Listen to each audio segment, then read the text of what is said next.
Good evening, everyone. I call for order February 1st, 2023 at 5 p.m. If you will, please join me for the Pledge of Allegiance. I pledge allegiance to the flag of the United States of America and to the republic for which it stands, one nation, under God, indivisible, with liberty and justice for all. Roll call. Supervisor Aliaga? Here. Clerk Newbeck here. Treasurer Brown? Here. Trustee Morocco? Here. Trustee Nalamotu? Here. Trustee Ritchie? Here. And Trustee Stolian? Here. We have a quorum. Okay. I need a motion to approve the agenda. I move to approve the agenda as presented. Second? Okay, motion have made and seconded. All those in favor? Aye.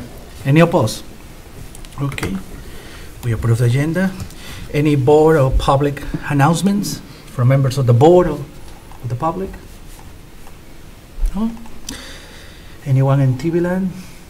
No? Okay. Now, public comments. Members of the public have an opportunity to address the board items no appear in the agenda for 5 minutes, or no more than 5 minutes. Anyone? No? Anyone in TV land? No? Okay. All right. So we have few presentations today. Our first presentation is for our assessor or director of assessing, Kim Finley. Good evening, everybody. Good evening. I was asked to do an overview of assessing primarily for new township board members that may not be familiar with what we do in that office. And it seems to be a mystery for the general public often too. We're even accused of pulling numbers out of a hat and throwing them on the tax bill. So I'll see if I can give you a general overview. There's a lot of detail. It's like having 15 gears working that all feed off of each other. So I may be bouncing back and forth a little bit, but stop me if you want clarification or have any questions. Greg, I'd also like to introduce Assistant Assessor Greg Babb, Janae Urban, our awesome forensic specialist and field appraiser. Chester's out of town right now, and Whitney will be coming down shortly. Awesome staff. I can't say enough about them. Great people. So how do we arrive at assessments in Michigan? It's one of the most complex property tax systems probably in the country. Our statute says, according to MCL 211-27A, except as otherwise provided in this section, property shall be assessed at 50%. Kim, excuse me. Is there a way that we can put your presentation that way? They said no. No? Mm-mm. He said no? John had No. John would have to do that. Yeah, John have to ask do- John. Okay. He can hear it. He's doing it right Oh, now. he's, okay. There we go. There we go. Sorry Oh, for that, perfect. Kim. Sorry. Yeah, way better. So in Michigan, we assess at 50% of true cash value, and that's per the state constitution. True cash value, what is that? That is the usual selling price, what a home would typically sell for if you put it on the market. Multiple offers were solicited, anyone had a chance to purchase it, what would it typically sell for? Our job as assessors is to determine what those numbers are through mass appraisal statistics. It's a lot of spreadsheets. It is a lot of ratios, standard deviations, coefficients of dispersion. It gets very in-depth. But I will give you the overview and some of the documents that we work with so you have a little bit better idea. I'll be focusing primarily on the residential class because that's where most of our questions come from and concerns from the general public. In mass appraisal, we work things up on a state tax commission manual, much like a builder would if they were going to price something out and construct it for someone. We have all the components of the home that we're required to gather data on and put it into a cost system. That starts us out at the broad Michigan level for a cost basis, and then they apply county multipliers to bring us to market conditions in Oakland County. And then we have local cost modifiers to dictate that we analyze with subdivisions that are grouped with like homes to bring it to our market prices here in Independence Township. So there's multiple levels to this analysis and data entry, so we'll start going through this a little bit. What would your home sell for? If we're mandated to assess you at 50% of market value, that is the question, what do you feel your home is worth? When people come into the Board of Review, they say, I don't want to talk about value, my taxes are too high. The assessing department is only concerned with the value portion. The millage rates are the other half of the equation that get multiplied against taxable value to calculate your tax bill. Thank you.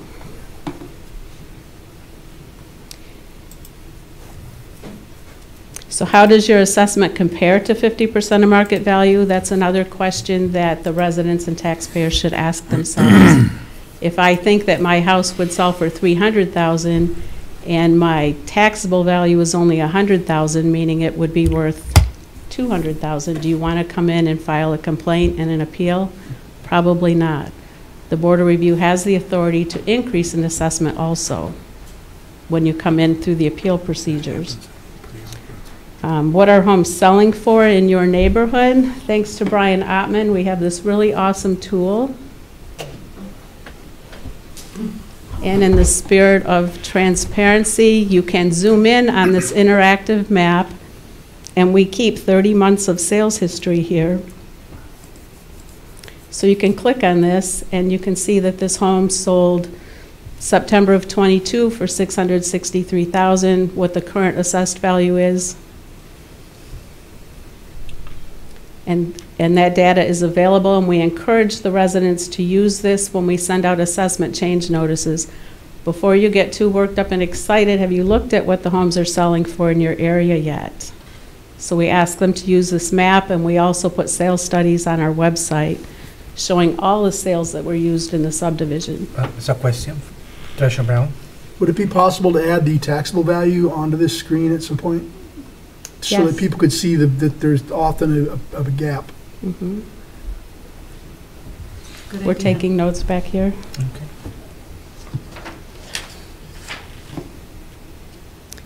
All right, to get back to, where's my presentation? Thank you. At least we get them to start asking that question. Right, yeah. Okay, responsibilities of the assessing department. I'll run through these real quick. There's a bunch of them. Administer the general property tax laws. Estimate fair market value of 14,000 parcels each year for Independence Township. There are some cities in Michigan that have 35,000, 40,000 parcels. And we also have rural communities that have 300 farm parcels. This impacts revenue generation for public schools, county, township, library. The public school portion of your tax bill with intermediate and community college mixed in is about 55%. County portion of taxes is 18%, township 23%, and that encompasses general fund, fire, police, and safety paths. The assessing department is accountable, mandated to inventory all improvements on a piece of raw land to establish market value. So when we are out measuring a 10 by 10 shed, a 6,000 square foot outdoor patio with an outdoor kitchen and gas fire pits, we have to inventory all of these details to get to what is this property worth. You can't do that if you don't know what's there. We process legal description changes, land divisions, parcel combinations, new developments, measure and photograph every structure, patio, deck, pool, barn, sheds, appraise the quality of construction, determine the condition, inventory all structural updates, and estimate depreciation. We review, apply, deny, enforce, and defend property tax exemptions, whether it's a principal residence exemption, poverty exemptions, disabled veterans, educational, religious, and personal property. There are forms that have to be filled out and statutes to follow for all of those. We maintain approved tax increment financing authorities on the assessment and tax rolls. We're part of a checks and balance system with the treasurer to make sure that we're monitoring expiration dates, correct millage rates, correct capture rates for all of those TIFA districts and SADs.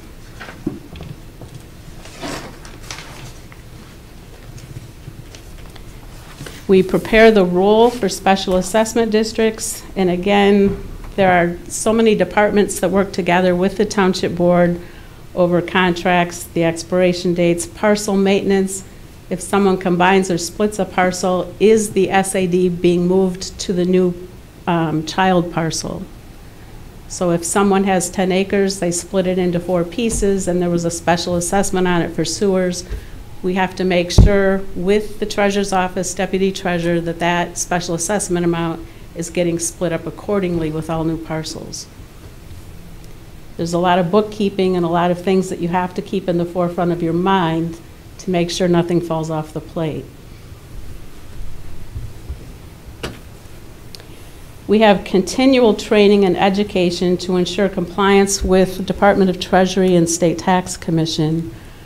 We are probably the most heavily scrutinized department in township government. They come in and audit us to make sure that we are assessing at a uniform level, that we are doing our exemptions properly, that we have uncapped all the appropriate parcels. They monitor all of this. Our assessment ratios for $200,000 homes versus $2 million homes, are they in line?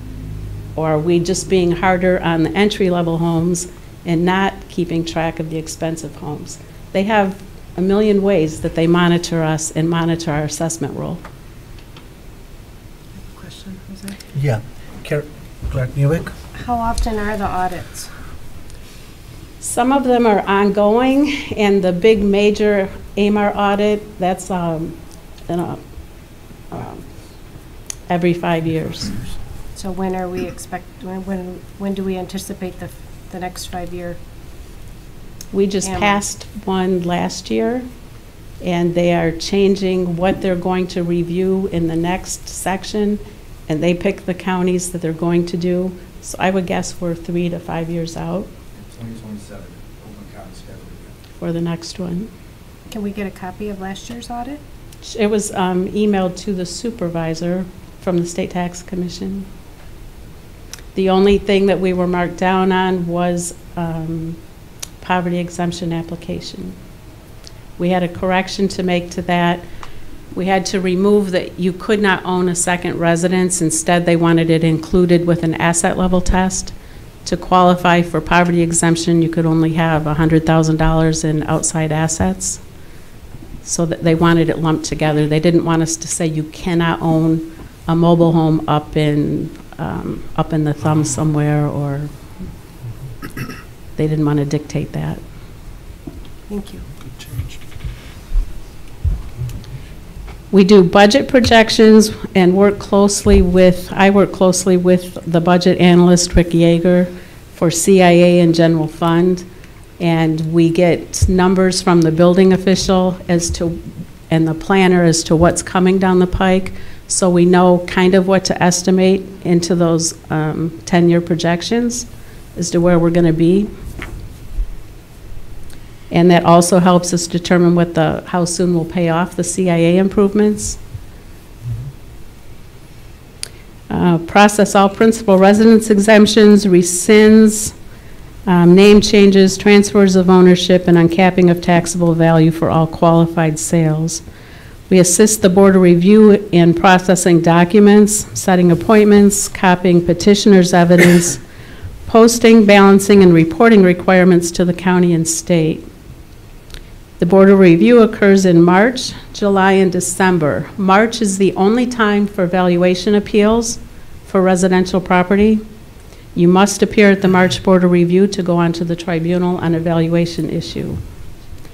July and December are reserved for clerical errors, mutual mistakes of fact, veterans exemptions, poverty exemptions may be presented at those boards. So if someone mismeasured a deck and we need to correct it, we take it to the July or December board.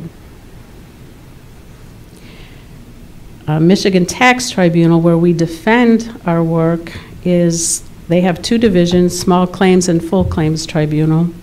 Small claims is predominantly residential appeals, and full claims for commercial industrial properties, where we typically have to involve an attorney in those and possibly an MAI appraiser to do an individual site analysis.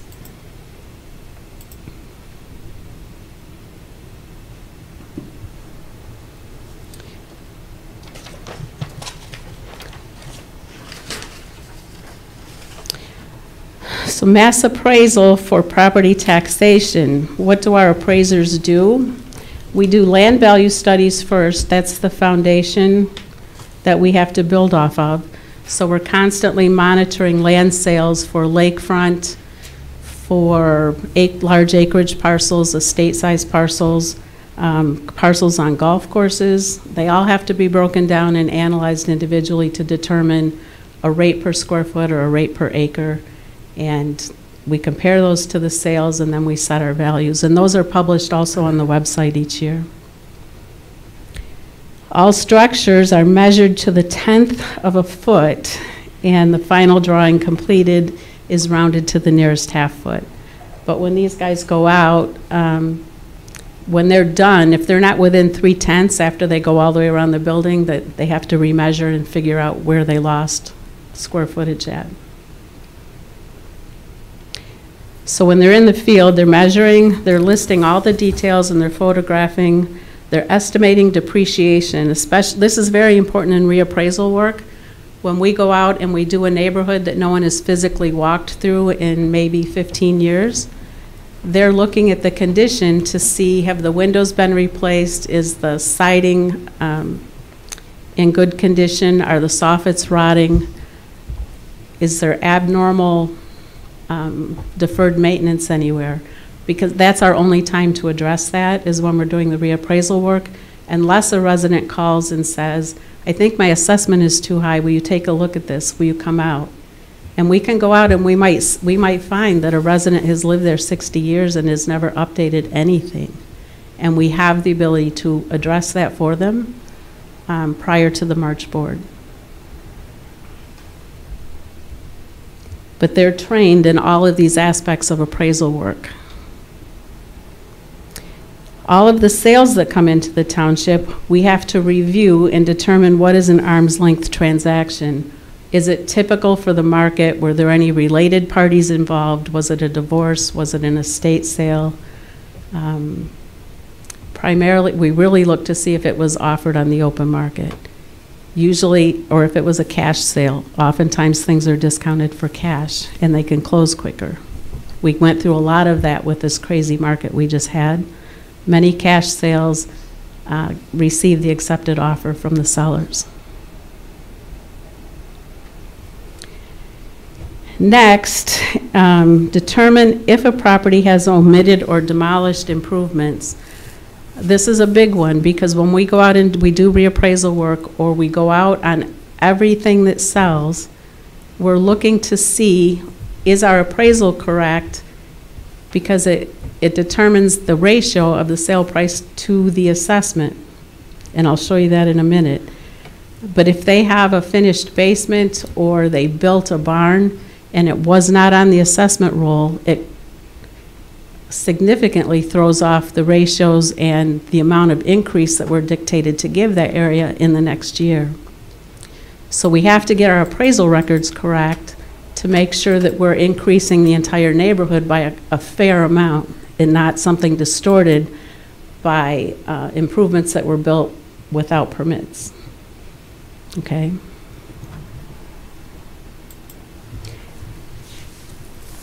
We go out on all statutorily required building permit activities, so anything that you might add to your home that's going to increase the value, it's probably going to increase your taxes also. That's just the way the state statutes are written.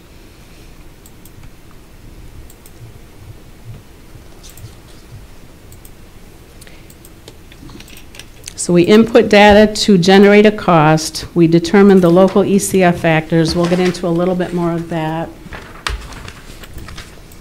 These guys are out on new construction, all new construction, plus their reappraisal work. So this is Greg and Chester out measuring in, where were we, Morgan Lake?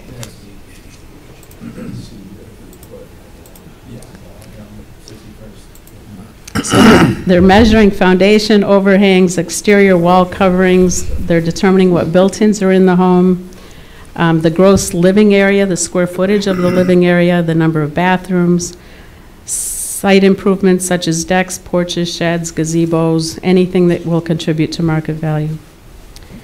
While collecting and entering 100+ components of construction, the appraisers are also determining design, quality of construction, deferred maintenance, depreciation, and reviewing the overall accuracy of the appraisal. They may go out into a new subdivision and say, hey, this guy backs up to Clintonville Road with all of the traffic. This lot isn't going to be worth as much as the one on the interior cul-de-sac. They make their notes, and when they come back in and put the building value in, we will adjust that land value for traffic noise, or if they back up to I-75. Their eyes are critical in the field.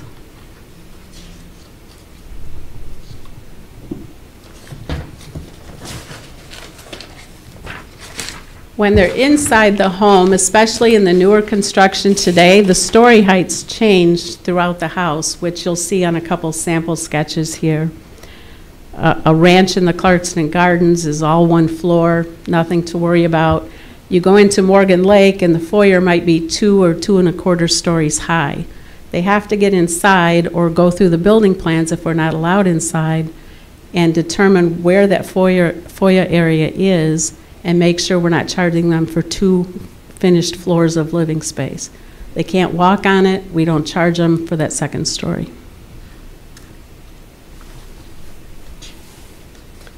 And again, they check their dimensions before leaving to make sure it's squared. And next, we go to data entry in the office. They bring their field sketches back in. There are a multitude of screens to input all of this data in. So you'll see in the picture, Janae has got a sketch up on the left side. She'll be referring to her notes down on the table, and then there's a few samples of the screenshots here. Each one of the categories in assessing.net has got a blown up screen with multiple choices for data entries.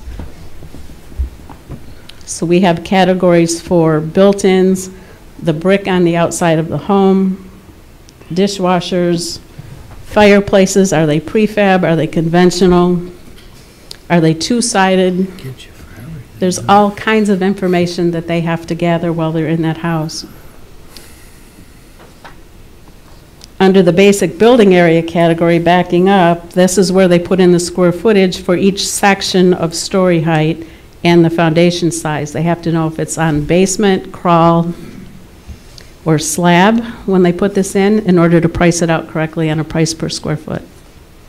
One slide back, I just wondered, it would probably be important to note, and I think you'll agree with me, is once you pick one of those things, the amount is pre-populated. It's not something that can be varied, correct? The dollar amount? Yeah. When they get through, we used to be able to see You had it on the one screen where it showed to the side. Yeah, like there, like exterior, like it shows the 10,000 or whatever. I think it says 10. That's like pre-populated, right? Once you choose what the exterior is, if it's siding versus brick versus. Yeah, that's when it takes the cost manual that the state does, then That's what I mean. multiplies in ECS. Those rates are built in. That's to what the I was. system, so Yeah, I just thought that was important to note that that's not something you. Decision over. We're putting it in at $10 a square foot versus $15 a square foot. BS&A with Marshall Swift and the state preload based on the different county multipliers and our multipliers, come up with the rates. Thank for you. everything. I just thought that was important to note so that the public understood that. No, that's a good point. The state of Michigan predominantly for residential all use the state tax commission manuals, which they contract with an outside company to gather and compute those costs per square foot for all the different components of the home. Insurance companies use them. I mean, they're modified different, and the final calcs are different with the insurance companies and MAI appraisers, but the concept is the same. But to keep things uniform in the state, we're all using the same cost manual unless it's a special use property. And then the county multipliers are interpolated out in cyberspace. They put their square footages in, hit enter, this calculates somewhere else, and those final numbers come back to us in about 5 or 10 seconds. Okay, thank you. I have a question. So if you're, after you've inputted all the data at the standard rates of everything, if there's any relief for, you know, being by the highway or this or that, so any alterations to that value that you're going to do, is it done against the whole number, not against the individual line items in the whole number. That's calculated? Then if you're going to Right. grant relief or adjust it, you just take a number based on the item that you're considering and then take that against so you can just adjust in bulk, like a bulk amount? Not on residential, we put a percentage in. What we're dealing with is the effective age, how many years do we think the property is old by looking at it, and then for physical depreciation. And then we have economic and functional depreciation. Functional is if you have to walk through a bedroom to get to the bathroom, if there's a problem with the floor plan. Or sometimes one-bedroom homes can be construed as having a functional obsolescence. Economic obsolescence is exterior influences that impact that property value. So if you're next to a landfill, you may have an economic obsolescence applied. It could be 5%, it could be 30% discount we're giving to that home because of where it's located. So as an example, there was a residence across the street here that for a long time, they kept it even though the properties all around it had been purchased for development. Had they stayed there and the whole development went in around them, would that be an example of where you may do something relative to its residential value? Yes, their view of commercial and the commercial traffic and the lights in the parking lot, if that negatively impacted that particular site, that would be addressed. Okay. And keep in mind, we're dealing with 14,000 parcels. It's not a perfect world, and some properties have not been visited in a number of years. So we're constantly trying to increase the level of integrity and visiting all of these neighborhoods and picking those items up. Are there any standards for that? Like proximity to this, proximity to that you're not calculating, that are like a baseline that's been calculated in a negative impact or making a property less valuable? So if a highway's added and now it's within a quarter mile or an eighth of a mile or 100 yards, or same with commercial encroaching on residential or anything like that? That's a two-part answer. The first part is when the homes sell, when the properties sell, we'll see a difference in the sale price versus one that's not impacted by those, and that gives us a measuring tool. The second is appraisal experience. And we may be looking at, Bridge Valley has some homes that the lots, the driveway, or you can be sitting inside at the dining room table and feel a semi go by. The same with Deer Lake Farms. There are some areas there where the homes are drastically impacted by the traffic noise. Carrie can attest to I this. can feel it too. Ron? Do you guys keep track of, you were saying some homes haven't been visited in many years. Do you guys have some way to track each home to know when the last time it was actually visited and that type of stuff? So I know you said you try to visit every home that's been sold or... whatever, but, 20% a year. We try, the State Tax Commission strongly encourages us to look at 20% of the roll per year, and that's what we strive for. The sales are part of that 20%. The rest of that is made up of reappraisal projects, and we're going through our sales studies, and we see that our ratios are really off. The northeast quadrant, let's say, we found our ratios were low, and going out and doing sales verifications, we found that there's a bunch of barns being built without permits. And this is something we work very closely with Dave Moran on. And sometimes they're caught when they're half-built. And I've even had, in northern communities, a whole house was built without permits, and it wasn't discovered for 3 years. So that's why we go out and we have to do these on-site inspections. We've had barns where apartments were added. They were hooked into the septic field, and bathrooms, showers, urinals, in-law quarters, everything were built inside.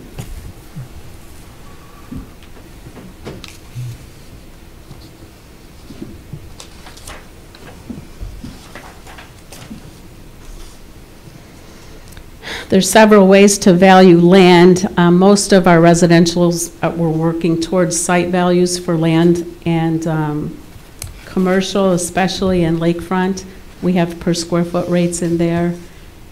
The initial building envelope is at a higher rate per square foot, and then for the excess land, the rates per square foot decline.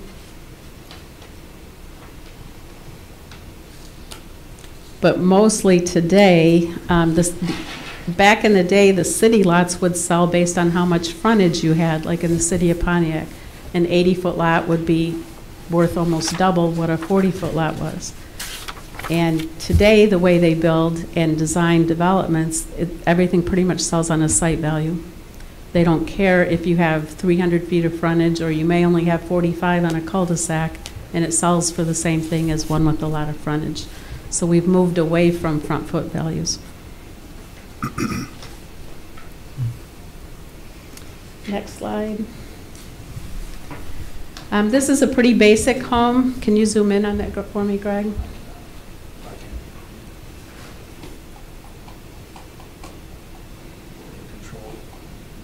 You can tell I get stuck behind a desk, and everyone's exceeded me in technology on these these presentations and slides. So fairly basic, straightforward house. We have this TDK is treated wood deck, one-story frame home with a full basement, finished garage, and we do pick up for the drywall on all the walls in the garage. We do have to make a difference. That's another cost item. Concrete covered porch here. We identify where the garage doors are. And that's about it for this one. Next one gets a little more complicated.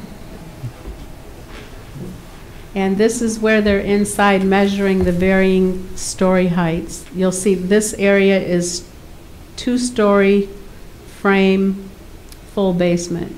And that goes all the way around in this area. This is one of those like catwalks from one side of the house to the other upstairs. This is 1-story, concrete covered porch.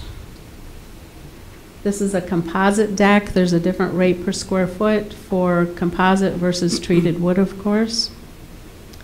And is there anything else I can say about this one? The area above the garage is at a different rate than the rest of the second story because it's not on a basement. It's actually over the garage, so it's not double dipping. It comes on at a lower price per square foot than like a 2-story area. Yeah, Bonus room? Like a bonus room, yeah. Yes, the foundation's not double dipped. This is priced out the same as a bay window or anything else up over the garage. But that's significant square footage up there. What's 523 square feet over this particular garage. Next slide. This is our favorite one this year. This is Monarch Grove. And I have to hand it to these guys. I took pictures and helped measure for a little while and let them take over, but they ran a tape around this entire building. They have measured and accounted for all balconies, the size of the square footage of the parking lot, the lighting in the parking lot. We did a walkthrough and picked up the 2 commercial kitchens inside. Eventually, this will be converted over to income approach, but initially, until it's at full occupancy, it's priced on the cost approach.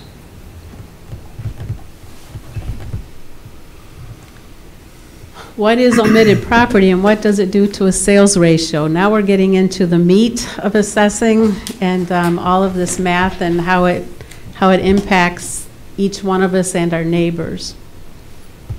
Omitted property is often found when a sales verification is completed or during the reappraisal. Examples of omitted property include finished basements, decks, sheds, patios, barns, built-in appliances, finished bonus rooms, or attic spaces, central air units.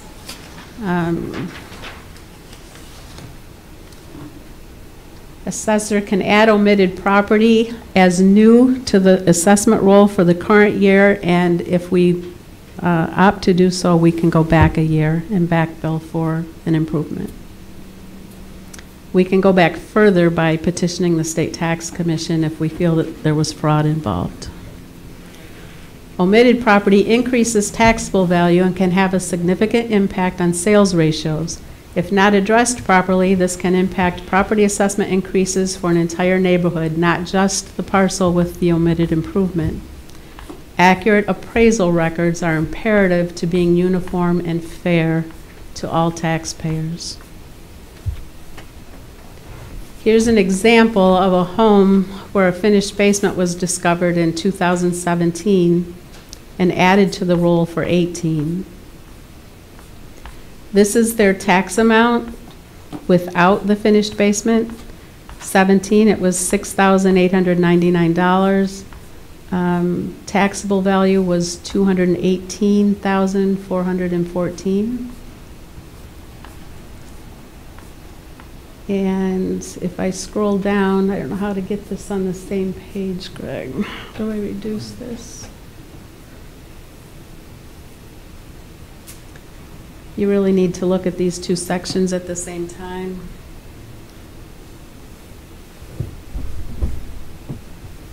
I'll be able to get it big enough.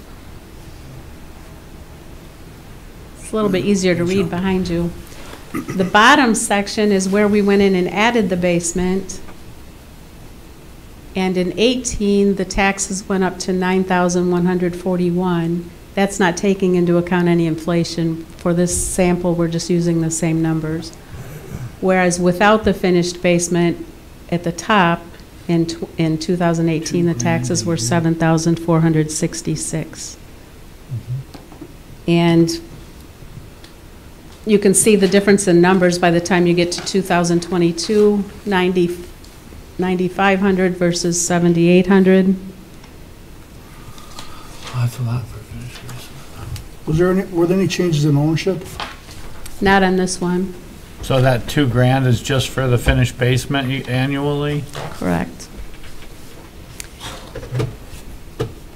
So in a 5-year period, 8,600, almost $8,700 was lost in tax revenue by that basement not being picked, if it had not been picked up. So the guy next door that pulled a permit and had his basement inspected was paying on the correct amount all along. The guy who finished his basement on his own did not pull a permit. These are the things that we have to find to clean up our sales ratio study. So here's assessed value of $225,000, sale price of $500,000. Our ratio is 45% on this particular sale. This would require a little over 11% increase to get this assessed value to 50%. Assessors are monitored for uniformity by the State Tax Commission. In a sense, we are the real estate police. We are obligated to maintain a uniform level of assessment to the best of our ability. That is why we're trying to have accurate assessment records as best we can each year. We are tracking an ever-changing real estate market utilizing a 24-month sales study in an appreciating market.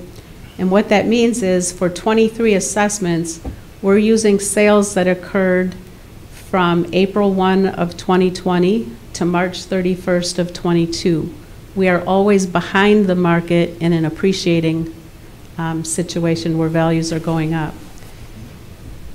Like in 2008 and 9, when the values were going down, the state gives us the benefit of the doubt and lets us catch up to the market quicker by converting to a 12-month sales study where you're using the most current sales quicker. And you're not averaging with the higher sales from the year before. So it lets us adjust downward if we need to much faster. Who makes the determination to go either way? Does the state tell you you can do the 12-month, or they give you a time period if you choose to go that route? Or it's the economy. Okay. Are the overall market conditions in Michigan going down, or are they going up? Or if you have a special, let's say the commercial class is grossly impacted by something negative and your sales are coming in lower, there was contamination found or something, they may let us switch to 12-month. I don't know if that's the perfect example, but if there's a reason to. Is there a type of window that you can make that determination? Or it's just a variable on? We are issued our ratios and our mandated moves from the county in late fall. So between late fall and now, we have to get the assessment change notices to the printer next week. So we have 3 or 4 months to finalize our role and do all of this analysis. Trustee Nalamato have a question?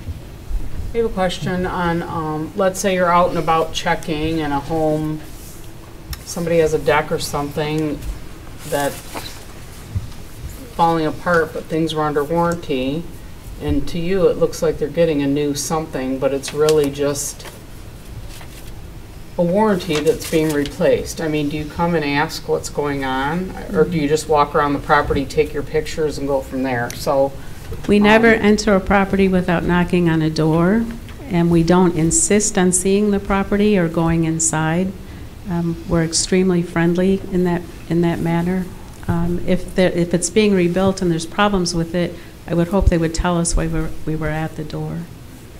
okay, I mean externally. Like, you handed us things here with just pictures, you know, what if you just did a Google Earth and you saw something and you'd still go investigate and talk to the homeowner? Okay. I just wanted to put that out there too for the public. Yeah, no, if we see it through aerial imagery, we're still going to attempt to knock on the door and measure it in person. We have a handful of cases, I'm going to say on the total roll, maybe 12, that we have notes, do not enter. They do not want us on the property. And then we have to measure using an aerial program called Eagle View Pictometry, which is a company that Oakland County contracts with to fly imagery. And we can measure to within about 3/10 of a foot from that program. But does the homeowner get dinged? Like, do you consider it a new deck when it really might have been not that old, but a manufacturing problem? Do you understand what I'm trying to ask? I do. Okay. We don't go in and put the deck on as 99% good when they put a new deck on. We normally let it depreciate with the house. Okay. So if the house was 15 years old, we just let that deck typically go with the house. If you're getting into multi-million-dollar homes and that deck is really $75,000 deck, that might be a little bit different. That's an appraiser's call. Okay. But if you're taking a deck that has a footprint and then you're just replacing the boards, the footprint is the same, then we'll make the adjustment where, we'll make the notes that the quality of the deck has been improved, but we're not going to add it as like a brand new deck. It's just, we just take into account the repairs that were there.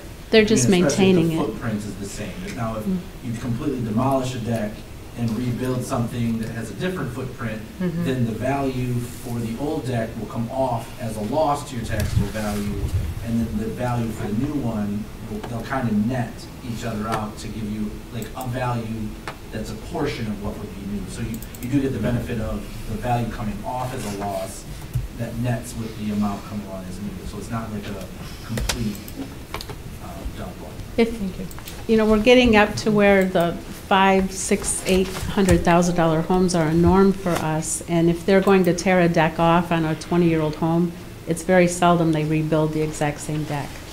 So then we have to take it as a loss and then add it back as new and additions. And the word additions impacts taxable value. All right, so this screen we have homes sold in August of 2022 for $345,000. Assessed value was $120,000. We do the math, divide the assessment by the sale price. We have a ratio of 34.78%. To get this particular home to 50% of market value, that indicates an increase of 43.76% to that assessed value. So the appraiser goes out on this sale a month after it's sold. They find a finished basement, a bathroom, a shed, and a deck is omitted. The assessed value is increased by $40,000 and the taxable value. So now our 120 is 160. You divide the 160 by the sale price and you have a ratio of 46.38%. It takes 7.8% increase to get to 50% of market value. And I included this demonstration because if you have an entire sub coming in with ratios that are in the 20s or 30s, you're looking at a huge mandated increase to that ECF area. If we don't correct it, we would be increasing this neighborhood probably about 25% when you average in the good sales and the ones with omitted property. If we correct it, the whole neighborhood goes up, you know, maybe an average of 6% versus this higher number.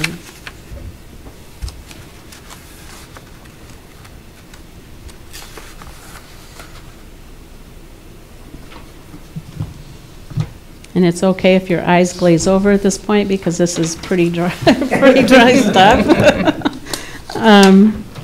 What is an economic condition factor? And again, this is where we identify market areas to study value in. So even in Oakhurst, for example, we have a few different ECF areas in Oakhurst because we have golf course frontage. We have homes that back up to traffic roads.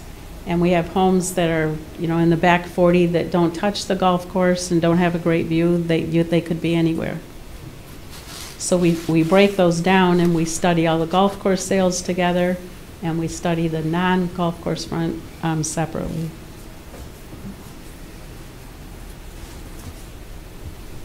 We have about 100 ECF areas here. We break them down by all sports lake, non-sports, the golf courses, commercial, industrial neighborhoods, rural neighborhoods. They're all studied, the sales are all studied individually.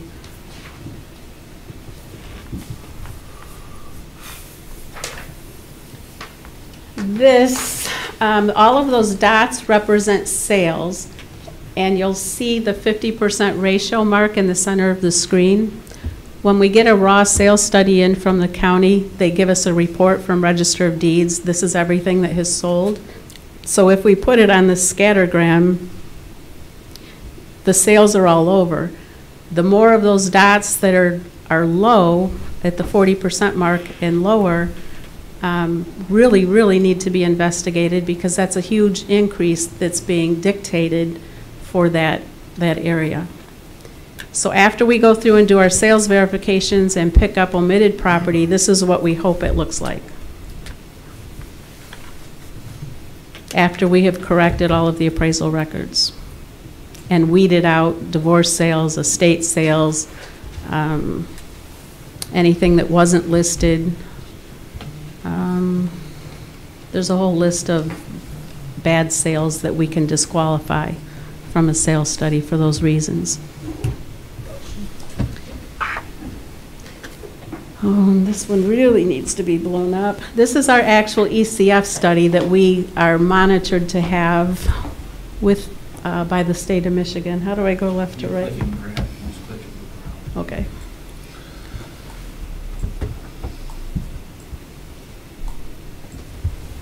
I did know how to do that either, Kim, so. This is a little bit of work. I was hoping to have Greg up here. Sale dates, sale prices, again, this is a 24-month sale study. And we did leave the subdivision name up there. So when we go through all the calculations from the system, these are our ratios in this particular development of sale prices to current assessment. Our indicated ECF is 1.095 to get us at a ratio of 49.74. So this is what we're doing this time of year. We have about 100 of these to go through and set value for all the neighborhoods.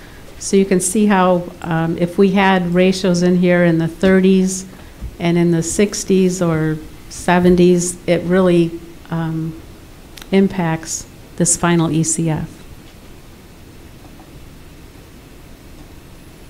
And an ECF of 1 means no change, so that's kind of the bar is an ECF of 1. So 1.095 is suggesting about a 9.5% increase to that particular To the ECF. cost manual. Yeah, to the cost manual.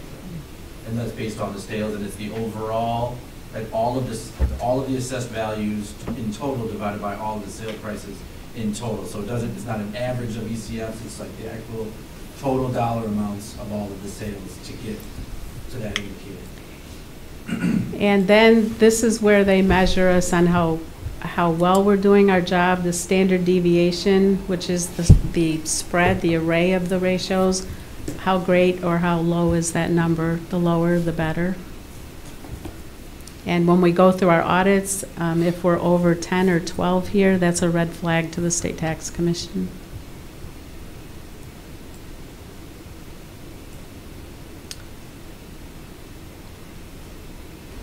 Next.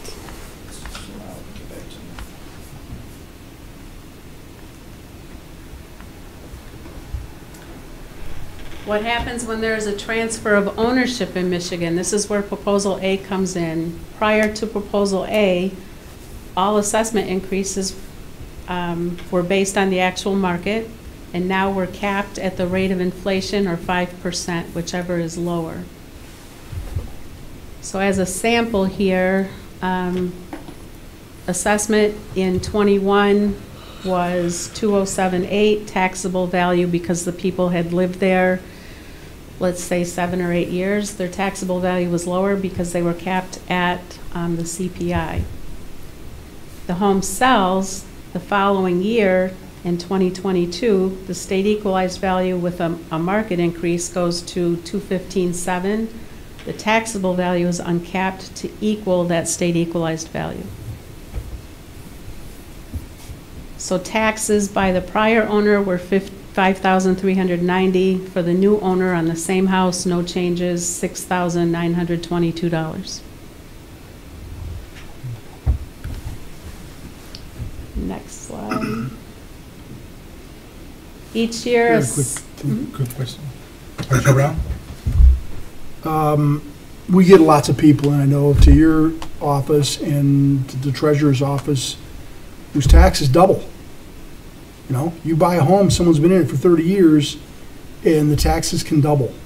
And you just see people coming in, and they're heartbroken because they didn't know. Mm-hmm. Should they have done due diligence? I guess. I've always complained that the state should require, as part of the real estate transaction process, disclosures of what the new property taxes are going to be. But it just never seems to go anywhere in Lansing. Because there are a lot of people that get in this situation, their mortgage goes up $200 a month, $300 a month. And they weren't expecting it. The lobbyists for the real estate industry don't want to do that. Mm-hmm. And that's why it hasn't happened. I've even offered to give presentations at NACBOR so the agents understand and know and will convey it. And I've yet to be invited to lunch there. So, no bad news. Whitney's sitting back here with us now. Autographs. She is our ray of sunshine at the front counter, and she processes and inputs deed information, sale dates on cappings. She takes in 700 to 900 principal residence exemptions, property transfer affidavits, disabled veterans exemptions, poverty exemptions, and then our land division and combination applications. Chester and the whole team kind of pitch in on that. And then we do all the new commercial and residential developments that are approved by the Township Board. Michigan Tax Tribunal is an administrative court that hears appeals for all Michigan property valuations, exemption appeals, PREs, and denials.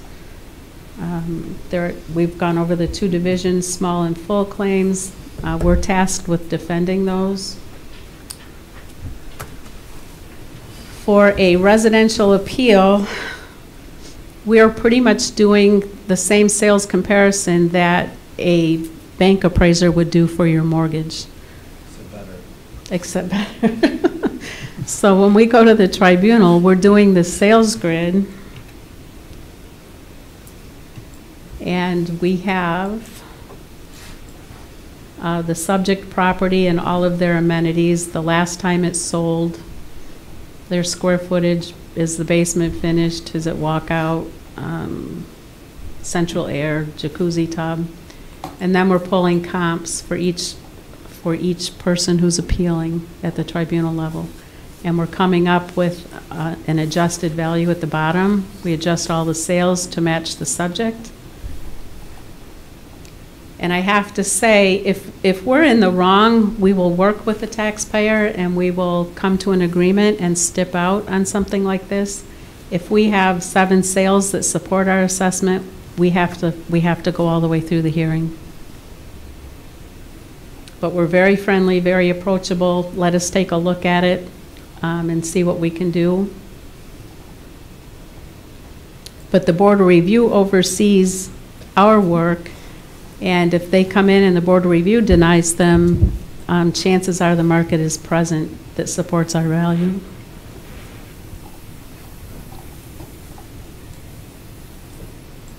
All right, next slide.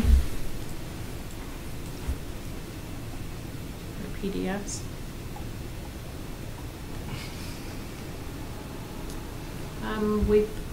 There's a sample assessment change notice that explains all the different areas when you get these in the mail. Do you have a principal residence exemption? Hopefully it says 100% because that's about a 40% savings on your tax bill. This tells you how much your taxes are going to go up for next year. Was there a transfer of ownership where you're coming uncapped? This one was not.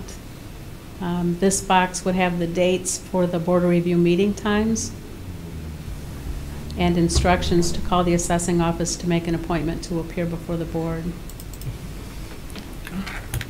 What does it take to become a certified assessor in Michigan? I won't go through all of this, but there's 4 levels. The time served and experience all build on these as they go up. The quality of your assessor is going to depend on what experiences they have, what types of communities they've worked in. When I came into this business, I can tell you anyone higher than me didn't want to share knowledge. It was job security. For me, my gift to them is to expose them to as much as I can. I'm not going to be here forever, and I want them to be as strong and as equipped as I can make them. And they're very eager to learn. Next slide. All right. We're wrapping up here. I just want to show you.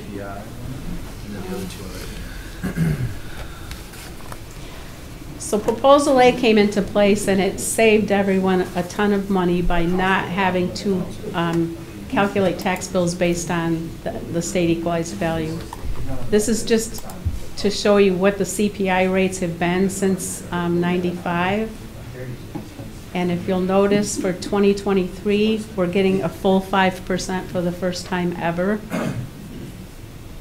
Our inflation rate in Michigan was 7.9% for 2022.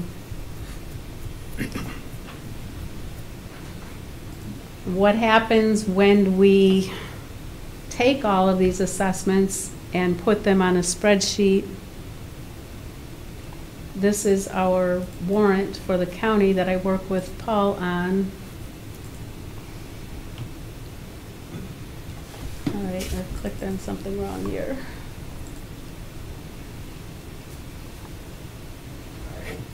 I lost it, sorry.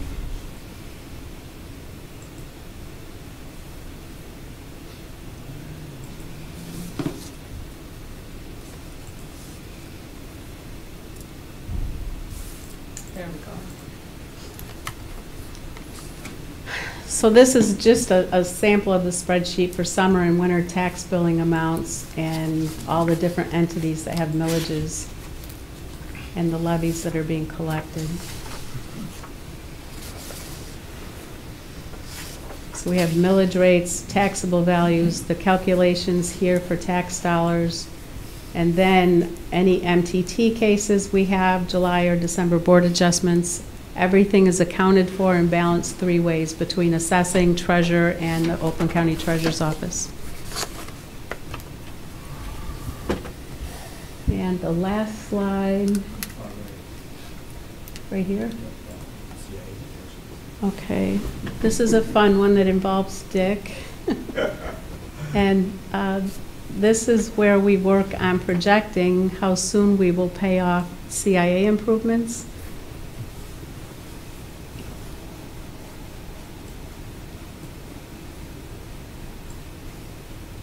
So our base value when we amended the plan is here. Here's our projected taxable values. This is for the CIA, Yes, not the new DDA. right. The DDA numbers aren't quite so big. Until we get 2023 millage rates confirmed, that's estimated. But we have a % of increase projected all the way across. And at the bottom, we have millage rollbacks, and Rick likes, this is my calendar year for assessing, but what we levy that year doesn't impact the township until the following year, fiscal year. And these are the millage rates with estimated rollbacks by Headley. Because our inflation rate was so high, it's important to note that we may not have a rollback this year. That's not been confirmed yet in writing, but that's what I'm told. Be the first time in several years. Right. Yes, long time. So there's our township taxes, fire millage, police, safety path, everyone that we capture from for the CIA going across. We had a road millage that expired. We are yet to add the RTA millage to this to update it for '23. So we'll be doing that as soon as I get through this border review. So have I confused you? Trustee Ritchie? You kind of pretty lightly, but each person in your department is one of those 4 levels that you were talking about. And I guess to me, you kind of soft played your education and requirements that are needed to meet each one of those. Each one of those levels, you have to take a test and be proficient and be awarded that level. Is that correct? Yes, once you get past the initial certification of level 1, then you're getting into 6 to 12-month courses, narrative appraisals, continuing ed, and a lot of workshops throughout the year. Another huge component is networking, and we have a new equalization director, Michael Lohmeyer, who's promoting networking and getting us back involved in sharing sales data and appraisals and working together. The bar is definitely being raised. So at each one of those certification levels, it's a test, but then each year to maintain that, you have to do continuing education and everything as well, correct? Yes, plus the audits that we go through. I mean, those are treacherous. Lost a lot of sleep. I just don't think a lot of people in the public know that it's like education. It's a level that you achieve by studying and taking a test to achieve that level and then maintain it as well. So. We're blessed with 2 level 4s at this point, and one more senior than the other, but his dad was in the business, and he's coming up extremely well. And there are requirements that when the township gets like a certain total value, you have to have a level 4, or a level 4 has to review your stuff, your That's an information. interesting topic, and I'm glad you brought it up, because let's say Waterford Township, for instance, has a lot more parcels than we do. They don't have the development that we do. But they have over 30,000 parcels there. So they are a level 4. We're hovering just below the level 4 mark. And we're doing things like Monarch Grove and the CIA corridor and Insignia and Encore. They don't have those projects there. So when you're weighing the units together, you want to look at what's going on in them also. But yes, at a certain SEV mark or a percentage of commercial, you become a level 4. The only thing that has kept us from being one is we have about 450 commercial and industrial parcels, where oftentimes you would see a lot more industrial in a unit. We just have one little stretch. So that's kept us from achieving the level 4 mark. But with Monarch Grove and a few more things that are coming on Sashabaw, we should be there fairly soon. So what I'm trying to tell you is we're doing the work, but we're not classified as a level 4 yet. I just wanted to get some credit for the education and achievement that you guys have done. So I know it takes a lot. So. It was horrendous. If it hadn't been for COVID and getting through writing a 350-page narrative appraisal, I'm not sure I would have done it. But it's a huge achievement. Any questions? Any question from board members? No? If anyone has any, or you want to see the neighborhood sales for your Question? area, or Sure. A question for the public? Okay, please come to the, Thanks, Kim. thank you. Thank you. That was great. Cheryl Janakis, 8990 Woodlawn Avenue. Thank you, Kimberly. That was very informative and very helpful. The only thing I have to question is, in the paperwork it said it was just like an example of the millage rate, and it was said that the new millage rate isn't out yet. Do we get them before we get our taxes, or how do we figure out without the millage rate if our taxes are correct? Like, when I know the old 2022s are posted, so I was just kind of wondering, when do we get the new millage rates? Okay, Hopefully before March? Kim, please. That was great, though. Thank you. Assessing, the primary function of assessing is determine market value, which is what you can appeal in March. The millage rates are voted in and confirmed by all of the different government entities throughout the year. The summer millage rates will be confirmed prior to summer tax bills being printed, and the fall millage rates, the winter millage rates will be confirmed usually around September.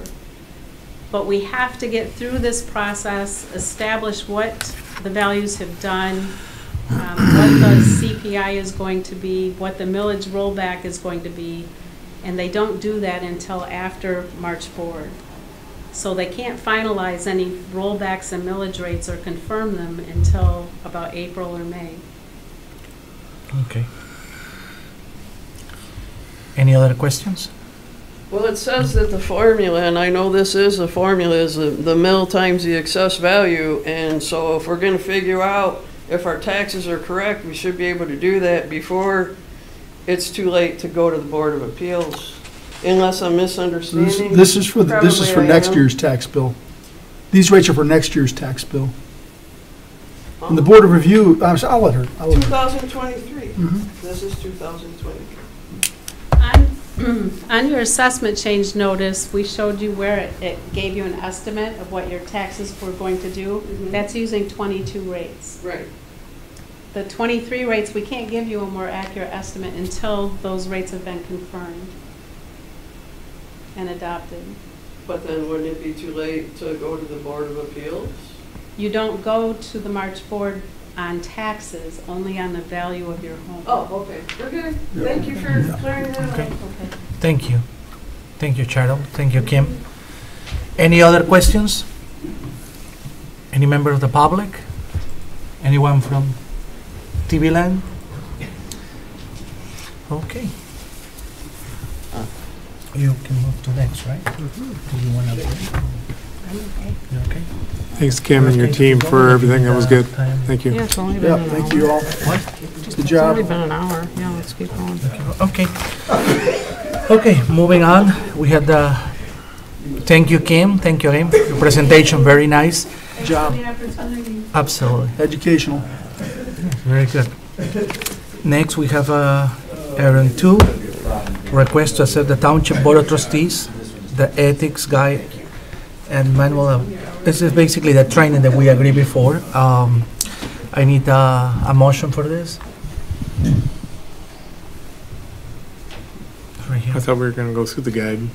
Oh, Is that what we're sure. doing tonight or not? Yeah, but we have to, I think, approve the motion first, right? Then, we need to approve the motion first to be able to get into the training, or?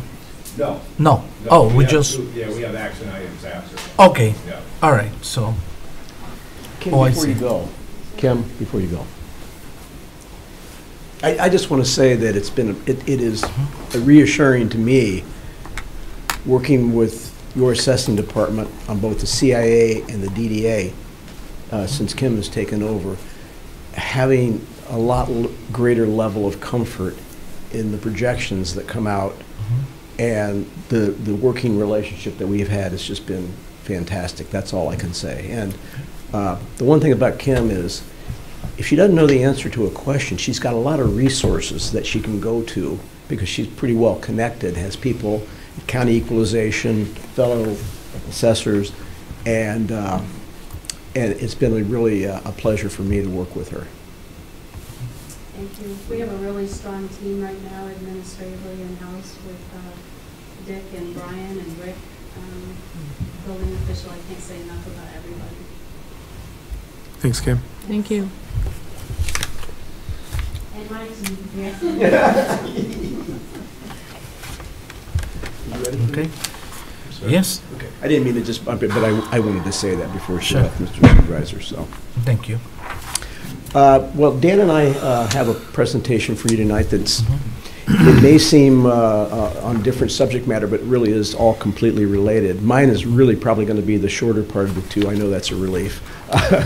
But essentially, we want to talk about things, decision-making, roles and responsibilities, ethics, Open Meetings Act, and a whole variety of things that to help manage township's risk when it comes to decision-making. So just my part, I'm going to talk about just a quick overview of roles and responsibilities and making effective decisions. Dan's going to then take over with risk management and then charge right into a lot more detail of the kind of things that you would expect your township attorney to advise you of. You know, one of the things that I want to emphasize to everyone is that the land use decisions that are made in this township don't come in a vacuum. There is, by law, we have divided roles and responsibilities, but the township board is the decision-making body over, legal matters, laws, and policy. And the Planning Commission is there to implement the ordinances and the policies that the board expects. The Planning Commission, has certain authorities that they have delegated to them, but those are delegated authorities by the township board. And then we have the Board of Appeals, which of course is there to give relief, if indeed relief is warranted from any particular situation that a property owner is aggrieved by, essentially by some matter in the ordinance that affects their property. So it is it's the same kind of concept in terms of how all levels of government, where you have the legislative, you have the administrative being the Planning Commission, and then you have the appellate body or the Board of Appeals, which essentially is the zoning court in this township. And then of course underneath that is all the administrative and support staff, your consultants, that include just more than me, of course, and so it's a pretty dynamic system. But right at the top of that heap is the township board. You make appointments, you adopt ordinances, You do certain zoning reviews of amendments and rezonings. You obviously pass the budgets. It is optional that you adopt the master plan. The law doesn't require that you do, but it gives you the ability to decide. We have always asked the township board, even prior to the law change, to adopt or endorse the master plan because we felt it was really important that the township board be involved. And then a host of other policy decisions. The Planning Commission is the principal body that really prepares the master plan, provides amendments to the zoning ordinance that they recommend to the legislative body, the township board. They do site plan review and rezoning reviews. They also review, special land uses. In some cases, they have the final decision-making authority when it comes to site plans and special land uses. In other cases, they are a recommending body to the township board when it comes to zoning amendments, rezonings, plan unit developments, those particular procedures. And then, of course, the Board of Appeals, that's the appellate body. They grant variances where, where variances are warranted based on practical difficulty. They hear various types of appeals from an administrative decision that they don't agree with that may be made in an administrative manner. It might be a planning commission, but almost always it's the zoning administrator's decision. They are often asked to make interpretations of the zoning ordinance if the zoning administrator prefers to have them pass it on, and in some cases they have other delegated duties. We don't, in this township, have other delegated duties, but in some communities, boards of appeals have other duties that have been delegated to them by the township board. But if you notice, I always come back to the fact that it is the township board that is the decision-making body when it comes to setting overall policy, establishing zoning ordinance. So it's always important that I know that while everyone has, individual opinions, for a planning commission and the staff that support them to really implement decisions, it has to come through a consensus of the board. It can't be simply the opinions of individual board members. We have to act upon the consensus of the board. And usually it's best if it's done in a formal policy basis, but usually better if it's done in terms of an amendment to the ordinance. So for example, there's a particular procedure that you feel needs to be changed, and I know that we're looking at a couple of these right now from the township board. It really, the planning commission can only act when it's an official action coming to them from the township board. And I would always advise that. Now, you just didn't inherit the authority to do planning and zoning. That is an authority that you are authorized to do by the state, and this is the same in every state in the union. We have a Planning Act, which is Act 33 of 2008, and we have a Zoning Enabling Act of 2006. What's really positive in this state is that we have probably two of the more recent codifications or updates of those acts. There used to be separate Planning Act and separate Zoning Acts for cities and villages, townships, and counties, and it was a nightmare, especially for somebody like us. If you're representing townships and villages and the procedures are different and notification requirements are different, it drives you crazy from that standpoint. So now the procedures are generally uniform and in both cases, and both acts are logically and organized and much more understandable in terms of what the respective authority you have to both plan for your community and zone for your community. And I'm a paper guy. I mean, I can go online and I'll read, various acts, but, I keep notebooks of the relevant legislation that I am dealing with at the time. So this particular notebook, because not only am I dealing, assisting you with your DDA and your CIA, as well as a few other communities. I mean, this contains the planning and the zoning legislation because I get asked questions about this almost every day. If it's not from a member of my staff, from a client community, or from a person in my staff that's asking on behalf of one of our clients. So, I always advise our young staff, go back and make sure you understand what the Enabling Act actually says. You better skip that. Huh? Somebody better skip that or it's going to reboot your computer. What do I do? Click on skip with the mouse, With the mouse. Okay. because it'll do it itself if we don't. I didn't see that. Thank you. I mean, I saw that pop up, but I didn't see what the problem was. That's your time limit. Thank you. It's You got not, 4 minutes to figure out how to Click. click that. It's not voice actuated. You actually have to. He's trying. He's been clicking it. it's not working. He's trying to Paul. click it. Maybe Oh, we Paul, need John Mr. to IT, help. go over there. No, I'll send it to Aaron. I'm clicking on it, but it's not working. Maybe that's IT, or the TV's computer.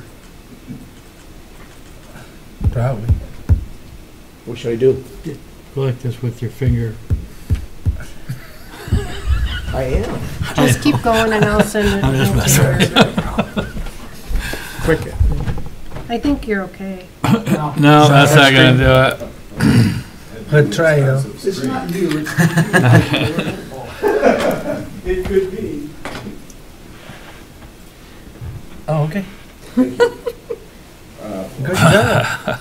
I was onto something with the finger thing. If the mouse is moving at all, it won't accept the command. Okay, thank you. Super steady. So the good news is we have these acts that are relatively are up to date. The bad news is our legislature is constantly meddling with it. Not so much with the Planning Act, but with the Zoning Enabling Act. And let me say as an observation, generally what has happened since this was passed in 2006 is the amendments that have been passed by the legislature and signed by the governor have been to limit local authority. And so occasionally the township supervisor will get a notification from me or from the township attorney and say, you know, the legislature is thinking about this particular thing, and it really is going to usurp your local authority over control of land use. You have to really be vigilant about what the legislature is doing, because you know what? They're getting chirped at by, organizations that are, the lobbyists like Kim refers to, that are constantly trying to weaken your authority under the planning and zoning statutes. There's also federal laws. I mean, we deal with RLUIPA, which is the Religious and Land Use Institutionalized Persons Act, which is essentially that law that is very, you have to be very careful about any type of discrimination against places of worship. There are other state laws, there are case laws, attorney general opinions, and these are all things that your township attorney advises you of. We have a recent amendment to both the Zoning Act, but also a related act, because a lot of times they will make amendments to a related acts that tie back into the zoning statute, and that is for child care institutions, where they now have a process that they can allow one more in family daycare and group daycare homes, and two more in group daycare homes if they apply for and receive that from the state, and there's literally nothing that we can do about it.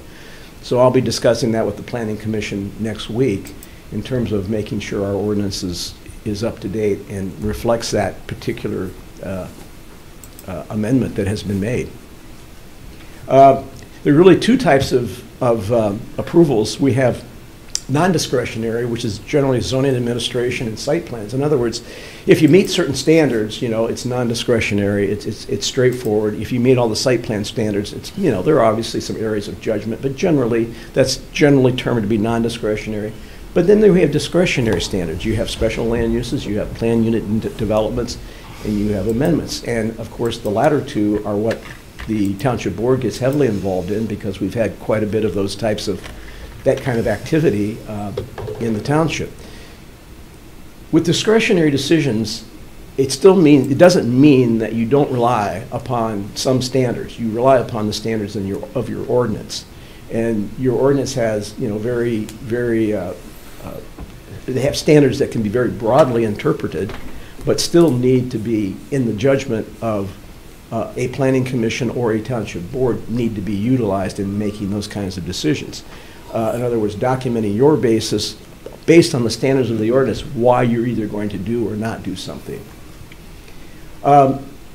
this is something that I don't really have to say a lot about in this community because you do have a very orderly decision-making process. But from the standpoint, I think it's always worth repeating that you should expect complete information when an item comes before you. You should be prepared after receiving that information to be able to make an informed decision. Having an orderly meeting, again, something I've never seen in this community otherwise, at least in recent times. Having an orderly meeting is a benefit to everybody. You know, having a disorderly meeting is a disservice to both the citizens and to the applicants coming before you. And it's not great for township board members either. But like I said, I've never seen in this community, anything really pretty much other than orderly meetings. Again, deliberating properly is important. I mean, all things through the chair and deliberating based on the facts before you, and then documentation. Documentation decisions, because at some point in time, Mr. Kelly may be having to defend you on the record. He may be asking me, to testify on your behalf. The better you document decisions and better they're on the record, the easier our job comes to defend your decisions. Just real quickly, conducting site visits if you're unfamiliar with the site is important. Avoiding contact from somebody that's going to try to contact you to influence your decision. It may be the applicant. I know board members, you will get contacted by neighbors. That's kind of your job. But generally, when we often get asked from a developer, well, can I contact the township board? And we say, absolutely not. That is always an official, if they want to have a meeting, we'll always organize a meeting, but obviously not in violation of the Open Meetings Act, but to try to contact, that's just a tactic to try to pick off individual board members and use that information against you and the township. Reviewing materials, obviously, we try to make things as thorough as possible. It can always be improved, and having your suggestions in terms of how it can be improved to allow you to be better prepared is important. Because if you're not getting the information you need, you're possibly not being able to make the decision properly. And then finally, ask questions. You have plenty of expertise here that can provide you with information, whether it's me or Brian or Mr. Kelly or other people, the township engineers. I mean, it's always better to ask a question than to make an assumption. I'm not going to get into this too much in detail because, again, this is just beating a dead horse from the kind of behavior that I always see. But again, I always stress to keep order, stay on the subject. Side discussions only eliminate to potential misunderstanding of outcomes. And again, fairness.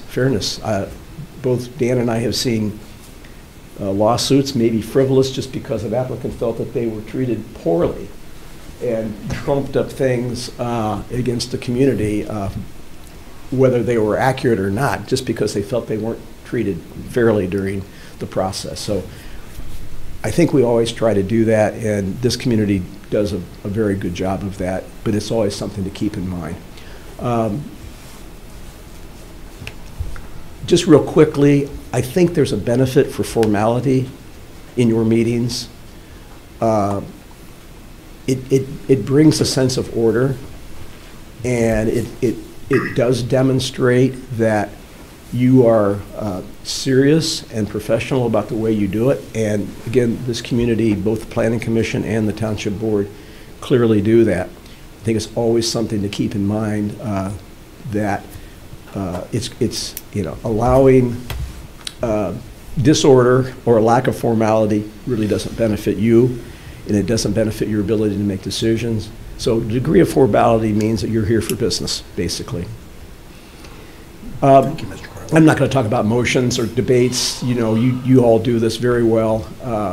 Sometimes I put these in there and they're there. But again, meeting etiquette, always, again, very important. And this is, I think, Township has been exemplary in this regard over the years. There have been times where it may not have been, But you are the face of the township. Respecting each other and the public is important. Treating everybody fairly and keeping your actions simple and understandable. It makes it easier to sort out in the end, frankly. So generally, it's besides financial decisions, most of the things that, I mean, a great deal of business that comes before you are related to planning and land use, and those are the tough ones for you, because in a community such as this, where a lot of our areas are built out, we have, we have sometimes some difficult pieces of property. So the right to control land use decisions is not absolute. We know that there are rights that are granted by the Constitution and by our state enabling acts that grant certain rights to the owners of property. And so the rights of the public always must be weighed against the rights of the individual to allow reasonable use of the property and reasonable economic return. That is very frequently has to be done in your judgment based on the advice that you get. I mean, we always don't know what a reasonable economic return is, but restricting use of a property to the point there is no reasonable use is always never advised. And again, I don't think I can think of too many instances where we've been in that position, but ensuring that there is reasonable use of property and that there is, people are improving property for a reason, and that is for an economic return. Not having requirements in our ordinance that are arbitrary, and I think that's what you have us here for, is to remind everybody of that they have to be reasoned, and standards in the ordinance must be reasonably tied to the protection of public health, safety, and welfare, and advancing a legitimate governmental interest. And that's what we're here for. We're here to protect the public's health, safety, and welfare, and we're here to exercise those things that we are legitimately able to exercise as a governmental unit. Taking people, decisions that take property rights are not one of those. Making reasonable decisions that protect neighbors and protect character of community based on the standards in your ordinance and your master plan is something that is a reasonable protection of public health, safety, and welfare. But it's a judgment call, and that's why, you're elected, and that's why you rely upon a professional planning commission of lay folks to give you advice, and that's where they rely upon professionals and hearing from the public that gives them their input. So it's a balancing act. A good master plan always is a good defense. Trustee Morales? Dick, I just want to say something. In all the years I was on the planning commission, those two, the reasonable use of their land and a reasonable return on their investment, is how we used to say it. Absolutely, yeah. Was always, that's your go-to line when people say that it should be left trees, or it should be left open space, or it should, that people buy property for a reason. And I, remember, retaining those two lines. That's always the lines I've said for 20 years. Is, they have a right to use their land and a right, yes, a reasonable return on their investment. And that seems to resonate with, they do get that point when you make it like that, of why you can't just say we don't want to build something, we want to leave the trees, So I just... No, I think you're absolutely right, Sam. I think our commission has understood that and exercised that with good judgment. While at the same time doing their very best to try to, deal with things like traffic and protection of neighbors and things like that to the best of their abilities. I think for those of you that know that, I have been around for a while, I have always advised you about the fact that keeping your master plan up to date is extremely important. It's one of the things that I think has been a shining light in this community, and I'm not saying it because of my advice to you. I think it's because of your commitment. That commitment started before I started here, and it's carried on for 40 years. And we have had planning commissions and boards that believe in the master plan and frankly follow the master plan, with rare exception. And it's the best defense we can make against zoning litigation, because when I testify in zoning cases, if I can go back and say, this community, they thought about this in advance and planned for it, that speaks volumes to a community that has not kept their master plan up to date. And believe me, I've been involved in a number of those situations. So I know it's an arduous process, but it's also a process that gives your public and your citizens an opportunity for input into the future of the community. But also, you know, in a 360, it gives planning commissions and your planners and consultants the opportunity to provide some degree of public education about the nature of planning and zoning in their community. So it's a very, you know, it's a very necessary process, but in the long run, it's one that is a good practice from a defensibility standpoint. Always following procedure, always following what the procedures are in the ordinance and the local ordinance. I was just asked a question today from another client, about another client community that failed to publish the notice that they'd adopted the zoning ordinance that we wrote for them last year. And I said, well, to this younger planner, I said, well, the easy thing for me to say to you would say, well, just let it go until, in case they're challenged. I said, but that's not the right answer. The right answer is challenging on procedure is the easiest thing in the world to do, you know? And if you don't follow the letter of the law, I mean, unless there's some absolutely explainable, extenuating circumstance, you're going to get nailed sooner or later, you know? So we always follow procedure. We've had circumstances where zoning notifications didn't go out on time, and you know what the solution was? We resent them. You know, we rescheduled the hearing because there's no benefit in not following a procedure. And again, dealing with issues in a prompt manner.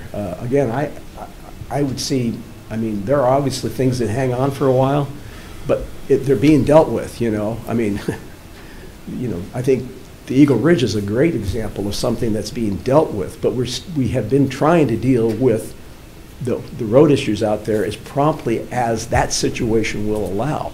So procrastinating or delaying things is not a good thing. Oftentimes, you know, things are complicated. But as long as I think as the people involved understand that you're working towards, you know, you're working diligently towards it, I think you have a good record of doing that from that standpoint. Obviously making all decisions in the open meeting, and the final one that I think is really important is not expressing an opinion until you've got all the facts, really. The whole process of having a matter come before you is like, think of yourselves as detectives. This is a fact-finding mission. You're there to get all the information you can. And you'll get it from the public, you'll get it from your staff, you'll get it from your consultants. There may be times that you ask for it from your township attorney, you're going to get it from your engineers. There may be other sources that you want to consult, but getting all the facts before you make a decision is the best way to make a good decision and to have a decision you'll ultimately defend. And when I say defend, I don't mean just legally, I mean to the people that you have to answer to, which are the residents of this community. So, you know, again, if there's ever a situation where you feel you don't have the facts, you don't have the facts from me, you don't have the facts from Brian, you know, we're here to work for you. And you call us out on it. You tell us what you need to know or where we didn't adequately provide it to you. I think that's making a good record. Again, I always have to put this at the end about experts provide an invaluable service, but you know, that's totally so very self-serving, of course. But yeah, you know what? But someday I won't be here. I know, and maybe. And the fact of the matter is, whoever follows in my shoes, you'll want somebody that relies, you know, that you will rely upon as you have relied upon me. And same thing with Dan. You know, Dan will be here a lot longer than I am. But I mean, relying upon the advice, because we deal with these same issues in so many other places that a lot of times we can bring information to you that you may not otherwise get, you know, without asking us or, you know, recognizing that there's not too many situations that we don't see. So Dan is going to finish up this part. Okay. Thank you, Dick. Thank you. Thank you. Thank you, Mr. Carlisle. Yeah, I love following Dick when he's talking about the Enabling Act, which he helped write, right? I mean, it's just, it's not right. All right. Yeah.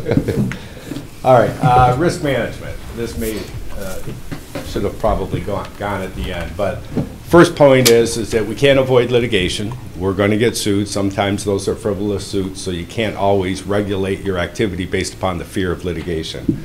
But the two main things, which those four little indents identify, I consider them two things. One, you have to act consistent, and that means the opposite of arbitrary and capricious, right? So if you act consistent, follow your laws, you're in a very good position to avoid litigation. That's number one. And then number two, avoid conflicts.